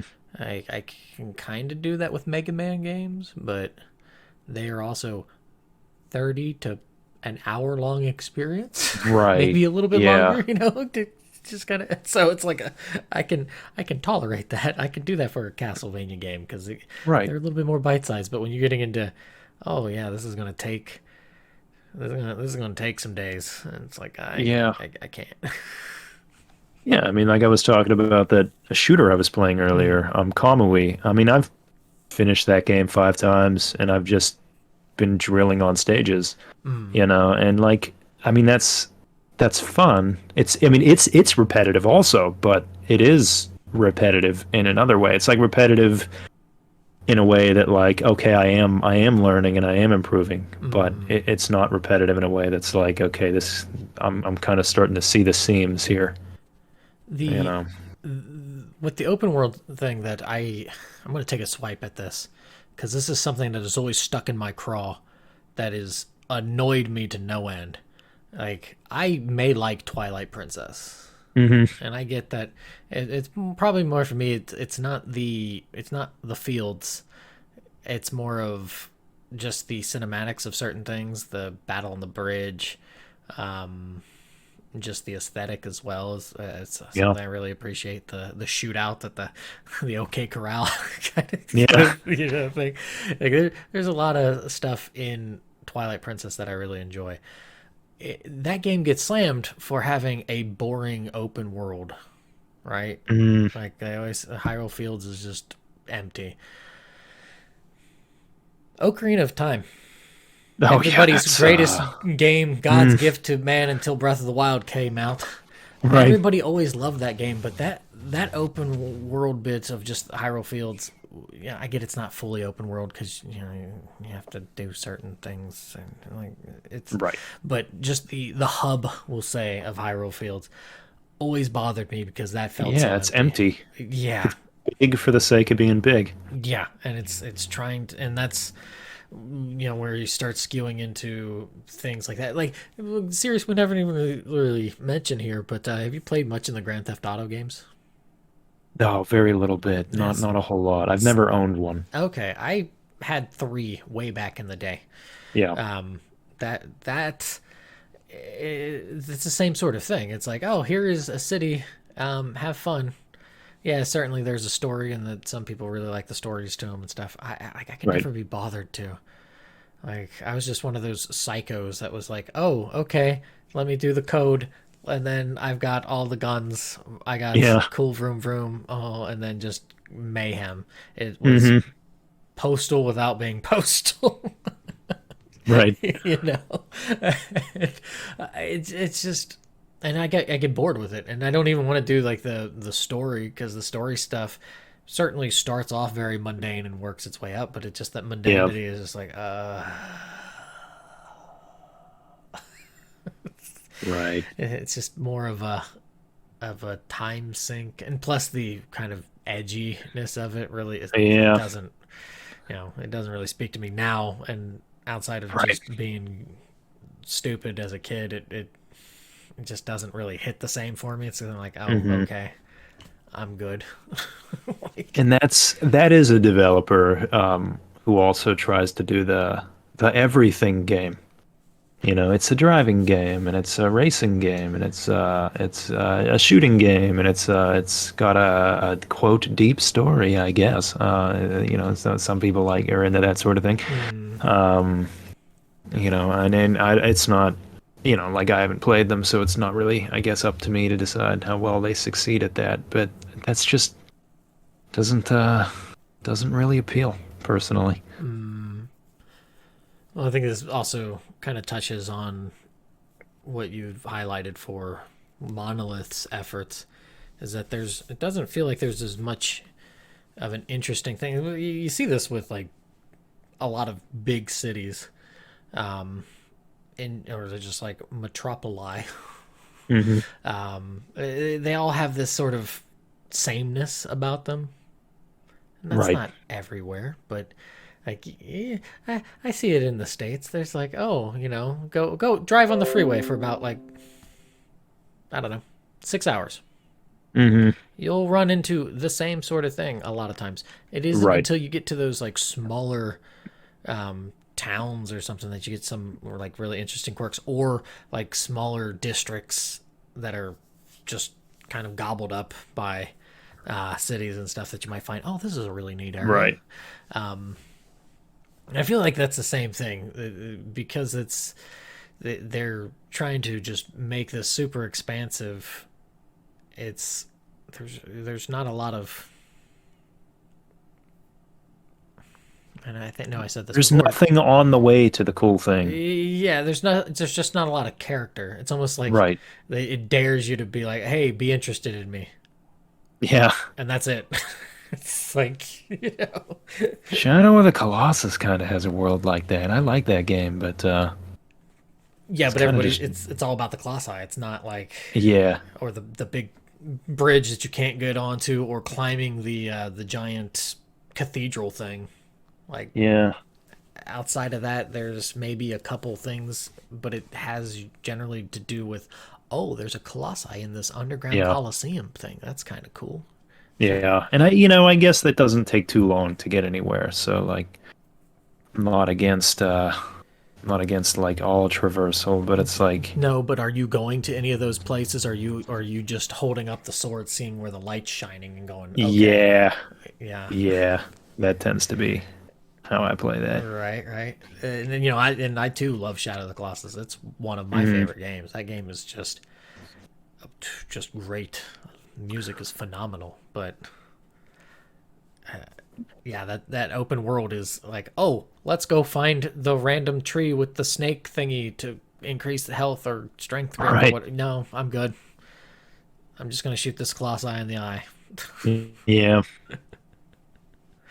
And I think that is the thing that kind of makes the Monolith worlds meaningful is that I don't know, they almost don't feel like they were made for you in a way. Like they feel like stuff's happening here. Like there's enemies all over the place. Like there's a big level 80 giant alien giraffe who just drinks water. Like that's what he does. He's and if you attack him, you're gonna get fucking stomped on. But they're just populated with I don't know things that feel kind of meaningful. No, that actually that's a really that no that's a good point to bring up is that it's instead of the lens being focused directly on the player, it's more widespread to where it's like, oh, you are a part of this, but Right. you're not. Yeah, sure, that's nice, kid. You're the main character of the story. Blah blah blah blah blah. But the setting is the setting, and Hmm. it's gonna push back Yeah. and not just be there to for you to just be like, oh, okay, this is Right. this is this is neato. Yeah. For you to elect the doodad 1,000 times. Which Breath of the Wild also has, let me just say. It has collecting a lot of doodads too, but it has the other stuff too, the other good stuff. Get 1,000 Octorok seeds or Yeah. whatever. Oh boy, yeah.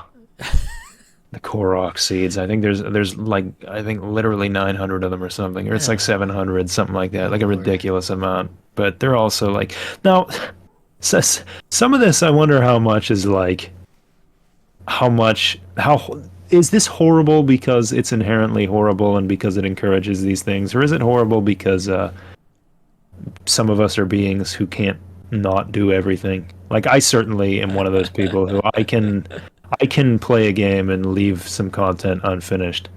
But I feel like these kind of games are going to be like really awful for someone who feels compelled to collect all 700 of the seeds or whatever. And like maybe we should just like play through these games and like not do everything and maybe they'd be better for that.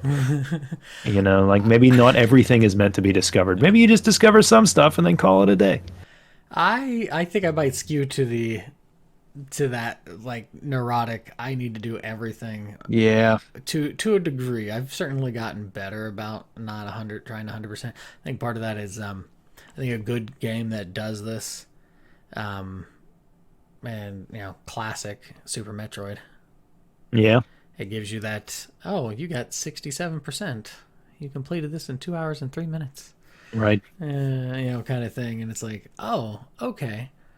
Like, that at least incentivized to try to get more, but it's the games that lock the secret ending. Like, I loathe how they did stuff for Trails of Cold Steel 2.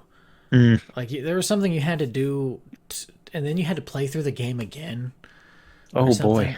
And well, it was quicker the second time around, just to get the super secret ending. That's like just a stupid scene on stuff. Right. That And you it's could just just like, look up on YouTube. yeah, let somebody else do that work. Like Yeah. that was the point that broke me. A, in that series, and B, just of doing that kind of stuff, because it's like, Yeah. I'm good. I don't. And to be fair, like, I didn't do that with a lot of JRPGs. I didn't ever dodge no 200 lightning bolts. No, I'm good. I can Yeah. maybe dodge two, uh, Yeah.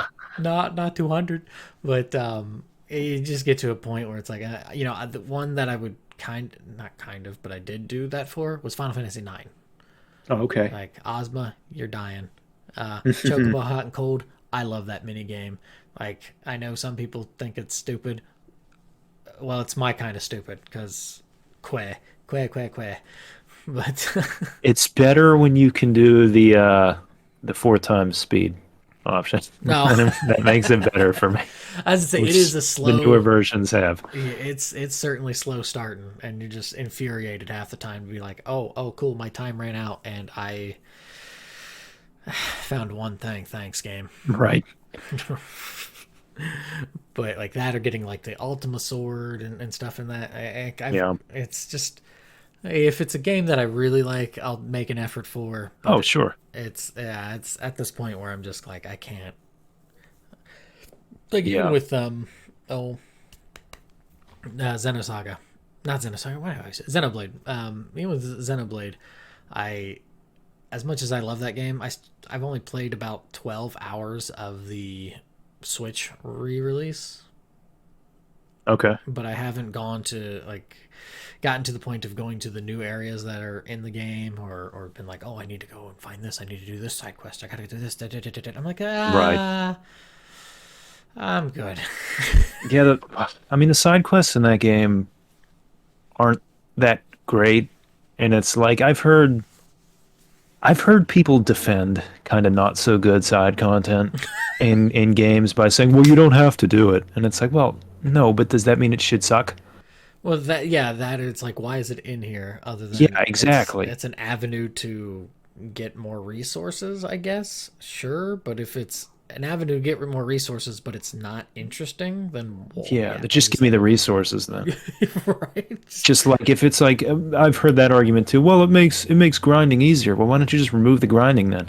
Just make enemies give me more experience, and instead of getting to level 5 after I, do 15 side quests, I just get to level 5 by, I don't know, killing the enemies that are on my way to the boss that you want me to be level 5 for. Because it's Mm. not really optional content if you fucking force me to do it. That's a problem. See, and that's what like Lost Odyssey. Have you played through that? No, I played part of it, Okay, but you not only the have to whole play through thing. part of it to so like it caps you, right? You can't just sit there and grind to, you know, dunk on bosses. Like Right. it's like, oh, you've beaten enough. Well, you're not getting any more experience. Have fun, kid. Like, Yeah.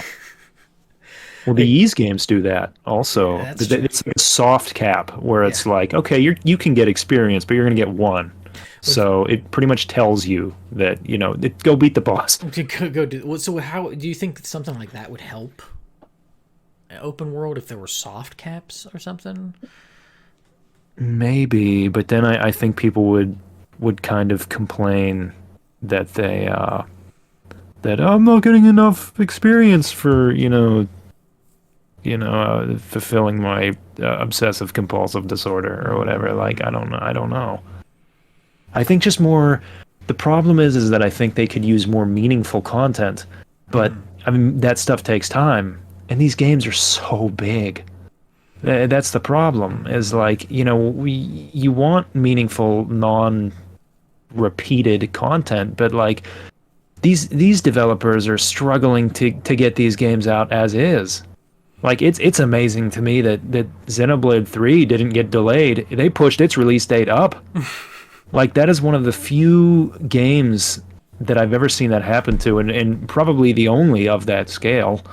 But I just think that's the problem is everything just needs to be so big these days. I just wish that I think we just could use I don't know things need to be scaled back. I think I think the Yakuza games are good and that there's a lot to do and there's a lot of meaningful content, but it's all crammed into like a tiny little space.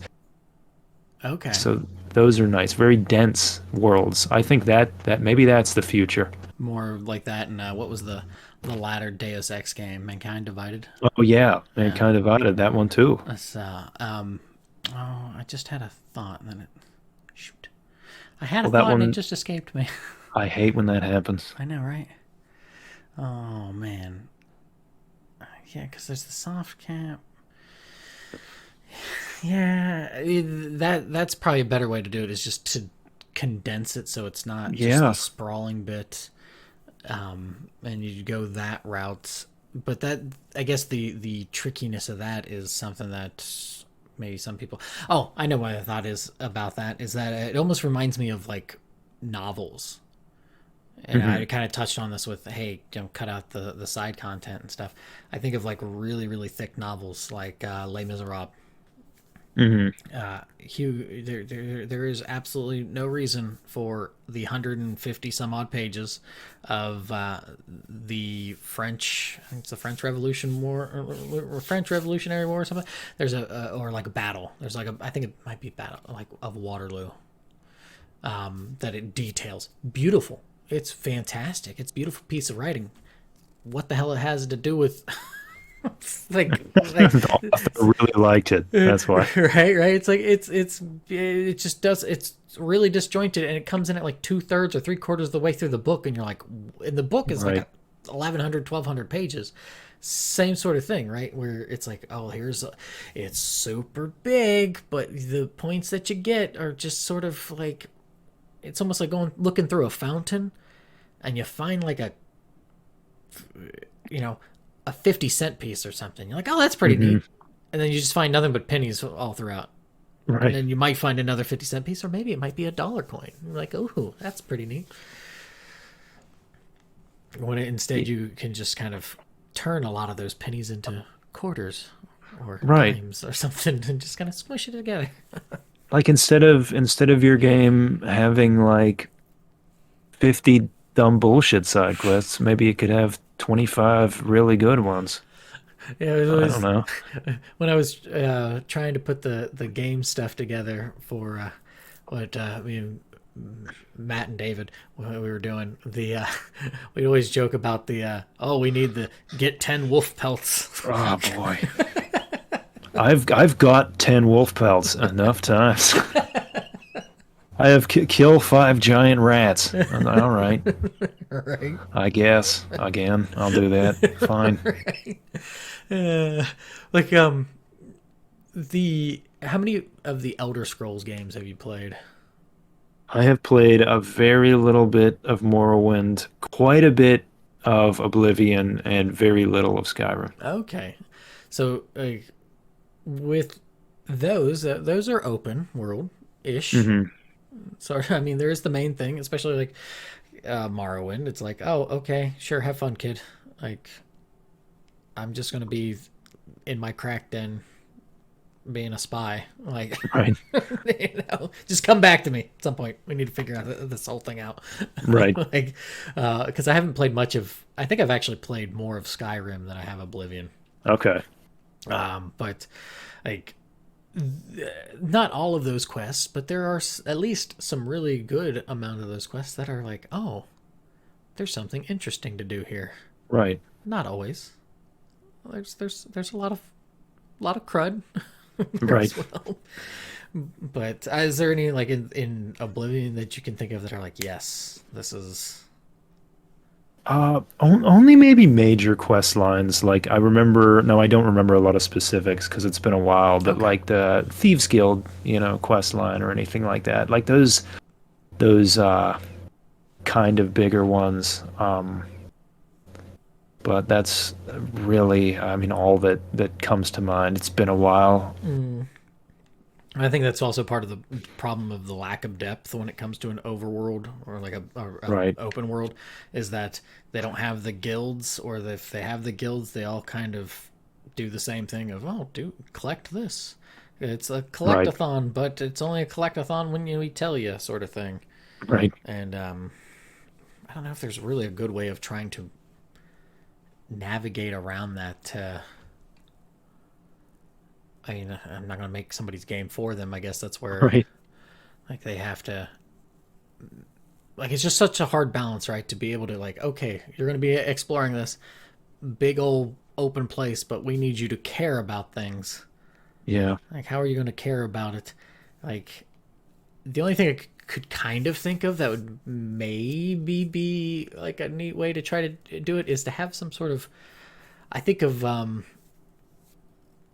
with Chrono Trigger and one of the little mini side quests with Robo, Hmm. where he Oh, that's what? a game with excellent side quests. Well, that's what I was going to say is to make an open world, but have some sort of time element to where you would be, Hmm. and I know that would be like monstrous to try to do, but this is where you scale it back so where it's not just super sprawling vistas and all this sort of stuff, but just bring it in, make it Yeah. more closer and more personal. But with the robo, where you leave them with like one of the sanctuaries, and it turns that desert area into a forest Right. and stuff. Could you leave them for 400 years or something to do that? Hmm. Something like that to invest you into the setting as well somehow. Like, oh, Yeah. Like that would be one way I could think of making an open world more Right. Yeah. I mean, time purposeful. travel is a really good way of making you like you feel like you're making actual change on the Mm-hmm. world. And like, I mean, I just bringing up Chrono Trigger. I mean, that's good stuff because that game is such an argument for just keeping things as lean as possible. Mm-hmm. It's the JRPG. Well, I guess the RPG in general. The game genre notorious for being big and bloated and wordy. And they stripped it down to its like bare essentials. But the thing is, everything in that game is good. Like I'm not saying there's no exploration or nothing to discover, but like they have very few side quests, and all of them are like are meaningful. Mm-hmm. And I think that is what separates a lot of these I guess open worlds from the more I don't want to say handcrafted because they're all handcrafted, but the smaller, I guess, crafted ones to me. Like, yeah, I don't want to say on rails either, because yeah, you can at a certain point you can just bounce wherever in that game. So, Right. Yeah. I mean, and then played enough times, and you can beat the game right out the door. Yeah. Yeah, I guess that's the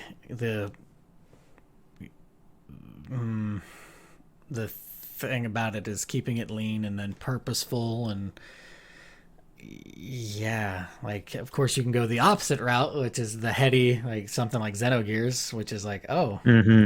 okay, I guess I need to know all about Kant, Nietzsche, and other philosophical You need to have mumbo read jumbo. Childhood's End. I need to know psychological trauma, Right. The Bible, the Bible. all of that. I just need to know all of that there, and just interwoven. Oh, and then oh, we're going to play the game for a disc, and then the other disc is just going to be sitting around. Oh, sure, okay, Yeah. It's a lot of ambition. yeah.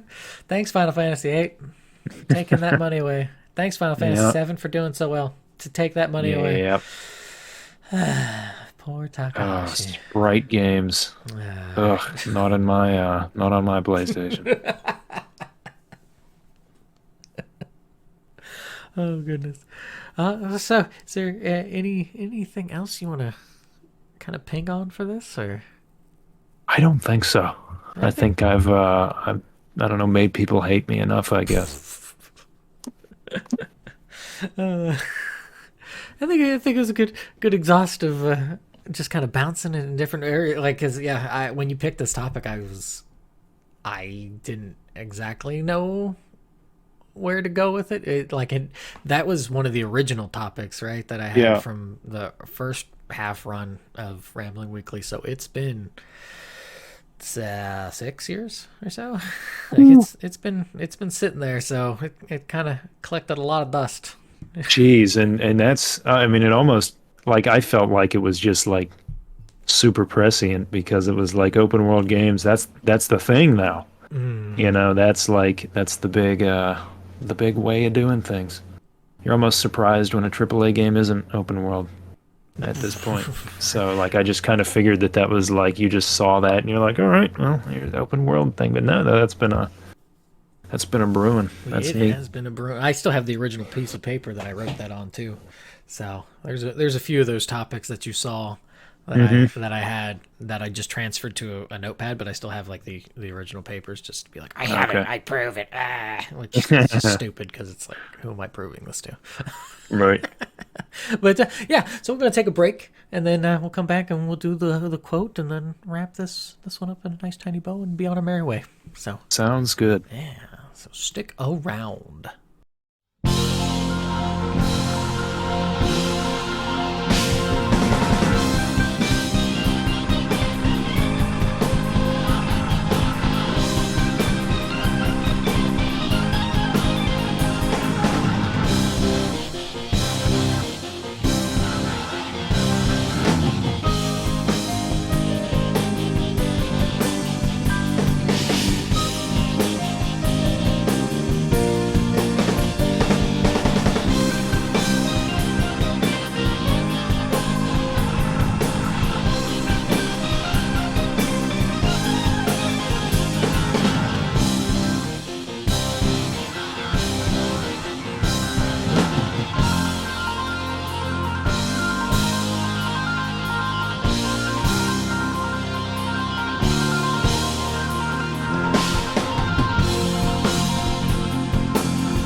welcome back.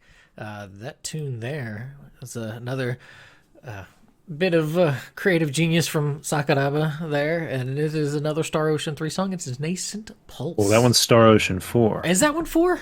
Yeah, that one's 4. You lied to me because did I mislabel it? You mislabeled it. Oh no! Now you're making me feel like an idiot. I lied. No, I'm the idiot. No, that's all good. No. That's all good. I'll make that one's from 4. That's a dungeon theme. That's a by the dungeon way. thing? Yeah, I don't that's remember that. Theme. That's a dungeon theme. I don't remember that. That one's great. It's got piano and organ in the same track. It's like eating pizza and ice cream at the same time. It's real good. I have a type, obviously. That's all right. It honestly, when I hear it, because I've played through Star Ocean 4, do you remember when this takes place? There is there's a lot of just kind of like big masses of metal and neon in that game that you have to traverse, and it's in one of those. Like the lizard people bad ones? Is that? Oh, that might be it, actually. Okay. It's pretty close to the beginning of the game. I think it's on the first planet. Okay. So that might be it. Gotcha. It honestly, when I heard it, I thought it was not thought, but it makes me think of some stuff by Uematsu. Okay. For whatever reason, I'm trying to think. Let me hear it again. Battle on the Big Bridge. Oh, just how that starts I can off. see that. Yeah. How it starts off, it gives me Battle of the Big Bridge vibes. Not to say that's oh no, not at all. I mean that song absolutely rips. I mean, I don't know if you've heard the Pixel remaster version. I have not. But it's great. Okay. It's real good. I'll keep that in mind. I know the what's the Black Mages one's a bit more subdued in a way. If I remember correctly, the people are like, like it's not my favorite Final Fantasy song. So, but I know from Star Ocean 4, was that Blood on the Keys? Yes, the battle theme. Yeah, I always really liked that, even though it sounded pretty similar to there's another. I think it's like a Tales of song. I think it's no, that would have been either Motoi Sakuraba or Go Shina or some kind of combination of both doing that, so it's not surprising. Well, right. I think it's the Vesperia battle theme or something. Yeah, I can see that. They sound fairly similar to one another. So, you know what? I think what it is it's the one when you're fighting the what do they call? It's when you're fighting like a they have, I think they're called like Giganto enemies in that game or something. It's that theme. I forget what it's called. I think it's a powerful foe stands in the way, I think is the name of that one. Yeah. That sounds right. They are very similar. They are very similar. But that's all right. Vesperia has Fury Sparks, and I love that song to pieces. So. No, that soundtrack rolls. I mean, and even the pop song for that one, Ring a Bell, with Bonnie Pink. That's good stuff. Yeah. Gracious. Good old Sakuraba. Because now that I think about it, Sakuraba didn't he do the music for Dark Souls? Yeah. I mean, he has 2 gears. He has more than one gear. He's not a one-trick pony. He's a 2-trick pony at least. You fucks. So stop it. Be nice. This man deserves respect. You will give him respect. He does his foreboding classical music. I mean, and sometimes he mixes them. Sometimes he does like foreboding classical style music, like really oppressive stuff. But he can also do his more lighthearted, jovial stuff. A good mix of both his prog rock influence and his classical stuff is Resonance of Fate, which has an excellent soundtrack that's way too long and is full of just like various. That's the problem with video game soundtracks a lot of the time. Like I like a nice arrange album that just gives me like 8 to 12 songs and not like these things that are like 4 discs and a lot of them are like sorry to say but kind of fillery. I did not need to hear the town theme for it's not like interesting. It's just kind of like here's a shoehorn town theme. It's just interludes 1 through 15. It's like it's just dun dun like I know that's okay. No, that's all I right. think the Chrono Trigger soundtrack has the like the dun dun dun dun dun, like the like you can't open the sealed Oh doors or yeah. something. I think it has that as a When they put the sound effects on there, it's like, what are you doing? You're gonna sue me if I try to use these. So what do you just want me to listen to them? Like, what are you even doing? I the one of the CDs I have for Fire Emblem, it is well no Dragon Quest does this too. Dragon Quest 4 has the symphonic suite stuff, but then it also Hmm. has the combination of the like background, like just background sounds and stuff all sort of together. There, one of the Fire Emblem ones that I have does this as well, where it's like, oh, here is all of the sounds, sort of not all of them, but here's a lot of the sounds all clumped into one track. All right. It's like a Ding. right. Okay. Yeah. Pa-ta-ta-ta-ta-ta. Right, right. It's like okay. That or they I think with the Dragon Quest 4 album that I have, it's not interspliced, but it's throughout the song. Like it's Oh like boy. you're almost like you're playing like a rushed version of it, where it's Oh like boy. it's not bad. It's like okay, it's different. Hmm. So, but yeah, we I guess well you have some quotes Yeah, I got for some quotes here. The yeah. first one is it's by Slash of Guns N' Roses, and he Okay. says, "If I ever go bald, I'll kill myself." All right, that's the joke one. That was the for Is that some a fire at reason. me? Are you firing shots at me? No, no, I'm just saying that's what he said. That's what he said. No, that was for some reason when you asked if I had a quote, that was the first thing that popped into my head. I don't know why. A friend of mine found that quote, and it's good. I Just stuck like it. with you ever It's since. fun. But here's in the vein of open world games. Here's one from I don't know where she got it from or where the writer of her got it from, but Mei Ling from Metal Gear Solid always like to do the little quotes. Okay. And I think in the vein of open world games, and when you're designing one, it's he who knows when enough is enough will always have enough. So there's a silly little one for you. I like that one. No, So yeah, that one ties in really really well. yeah. So maybe just lighten up a little bit. They can be a little smaller, just I tiny little worlds. always like the what's it from Lethal Enforcer, from one of the Dirty Harry movies, from the second one. Man's got to know his limitations. Yeah, that's true. It's a little different, but I think you could apply that sort of concept to Right. yourself personally, to not try to like spread out and just be like, I'm just Yeah. going to do all the things. It's not giving up. It's about knowing your limitations. I don't know why I tried to add to it. That wasn't good. You're And good. that's okay. It's all good. It's all good. It's like yeah. Well, I think that's part of it. Like when making the game, they got to be honest for what their talents are, and sure, maybe push for whatever it is you're wanting to push for. But then it's like don't try like you brought up that quote about trying to appeal to everybody, but it's kind Yeah. of similar to like if you are friends with everybody, are you really like to me that's a bit question marks. Is it because you are putting a facade up for everybody? Right. Like something's off. Either you're Hmm. not being true to yourself because you're just not going to jive with everybody. Right. Very rarely are you going to be like, oh, I can be friends with the stoners, but I can also be friends with a gang member, or Right. be friends with the nerds or the jocks and yada yada yada. Right. Like it's just that's a you're just not gonna like everybody, nor should you.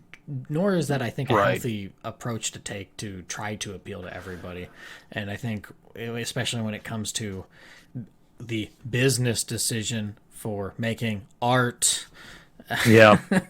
like Yeah. that's where this kind of bites itself in the tail. It's like, oh yeah, we got to do this to appeal to as many people. Let's throw in stealth. People love stealth. Yeah. Just give us a better thief game. Give us more Tenchu games. Like, I don't need. Right. How about instead of cramming stealth into your big game, you make a smaller game with some stealth in there. Yeah. On the topic of, trying to be friends with anybody, and this goes for those video game elements too. If you're friends with everyone, are you really friends with anyone? Because it's like, do you know any of those people that deeply? Like maybe a couple, but not everyone. You can't know everyone that deeply. Just like in a game. I mean, if you're doing everything, are you doing any of it that well?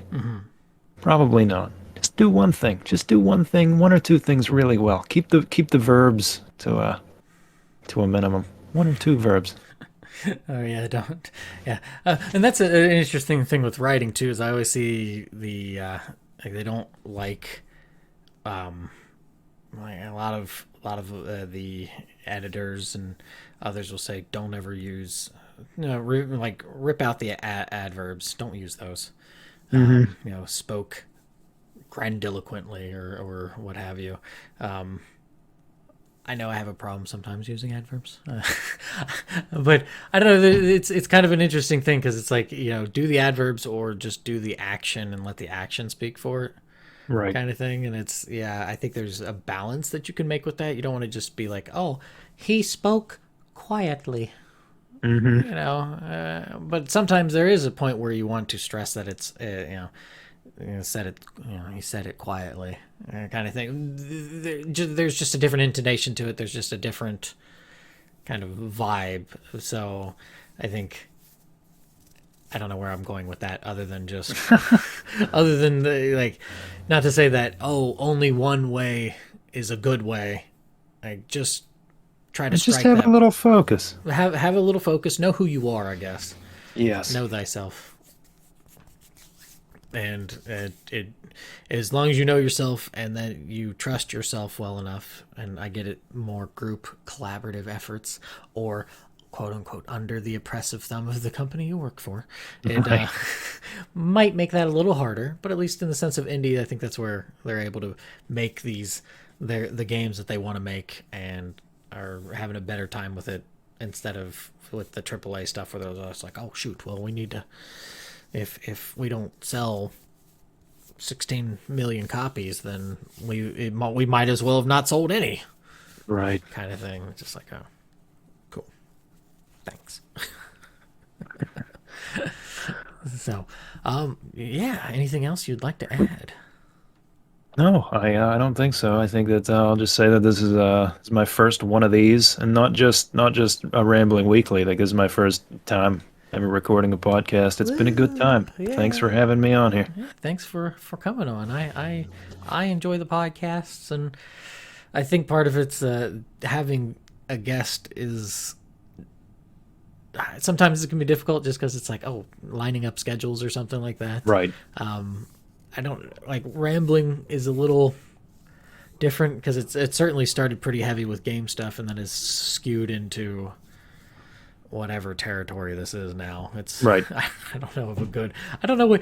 Maybe that's the problem with my podcast. It's not very genre specific. It's just kind of. Oh no. Hence, we've become the thing we despise. Hence the rambling weekly part, because it's. No, it's on brand. It's on brand. It's You're on rambling. brand. Exactly. It's on brand. I foresaw this years ago. If every Ubisoft game called itself like Game Loaf 17 or whatever, it would just be like, I don't know. I mean, what? I mean, they said what it was on the box. Right. It's like, what am I going to get mad? I'm going to be upfront. It's Rambling Weekly. Nobody's going to come to Rambling Weekly and say, why didn't we get elegant prose? And it's like, well, that's not what this is. Yeah. It's elegant enough. No, can't do that. I'm not blue blood enough to give you elegant prose. I'm fortunate enough to get words out of my mouth half the time. So. But no, yeah, like I said, I appreciate it. It's fun to get to do a recording with you, and it's fun to just chat with you in general. So it's not like, thanks for coming on the podcast. I'm never going to talk to you again. Bye. Right. Right. Yeah, I feel the same way. But so with that said, Sings, you know this song a lot better. Would you like to kind of describe it? Because I did know nothing about this.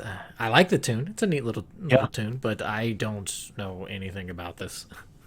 Okay, so this one is from Sin and Punishment. And we don't need to go into the details of where it appears in the game probably, but it's called Heroine A. It's a song that appears when you are controlling the second protagonist in the game as but it's a somber little track. Most of the tracks in this are pretty upbeat with really harsh, synth guitars. But this one's a nice little thing with some I guess I don't know music, but I guess maybe some lower tempo synths and some piano because like I said earlier, I have a type. And I don't know, it makes me feel stuff, and that's All right, rare. there you So go.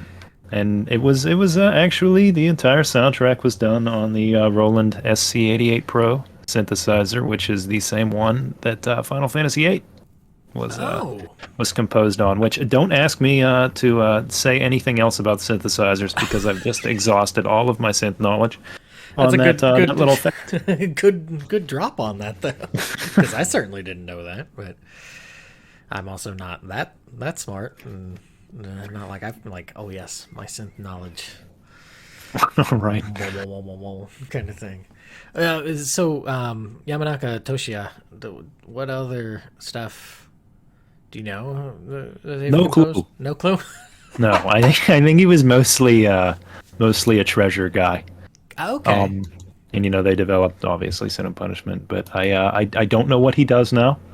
He gave a pretty in-depth interview with the. It was either given to or translated by the awkwardly titled schmupulations.com, I think, or .org, something. The Schmupulations, that's the name of the website. But so that's pretty cool. That's where I learned about that how it was composed on that synth. Oh, okay. So there's that. Neato, neato. All right, yeah, that's what we're gonna play out to, and yeah, thanks for listening, everybody. Enjoy your day, weekday, weekend, weeknight, and everything else in between. And I'll catch you next week. Bye. Bye bye.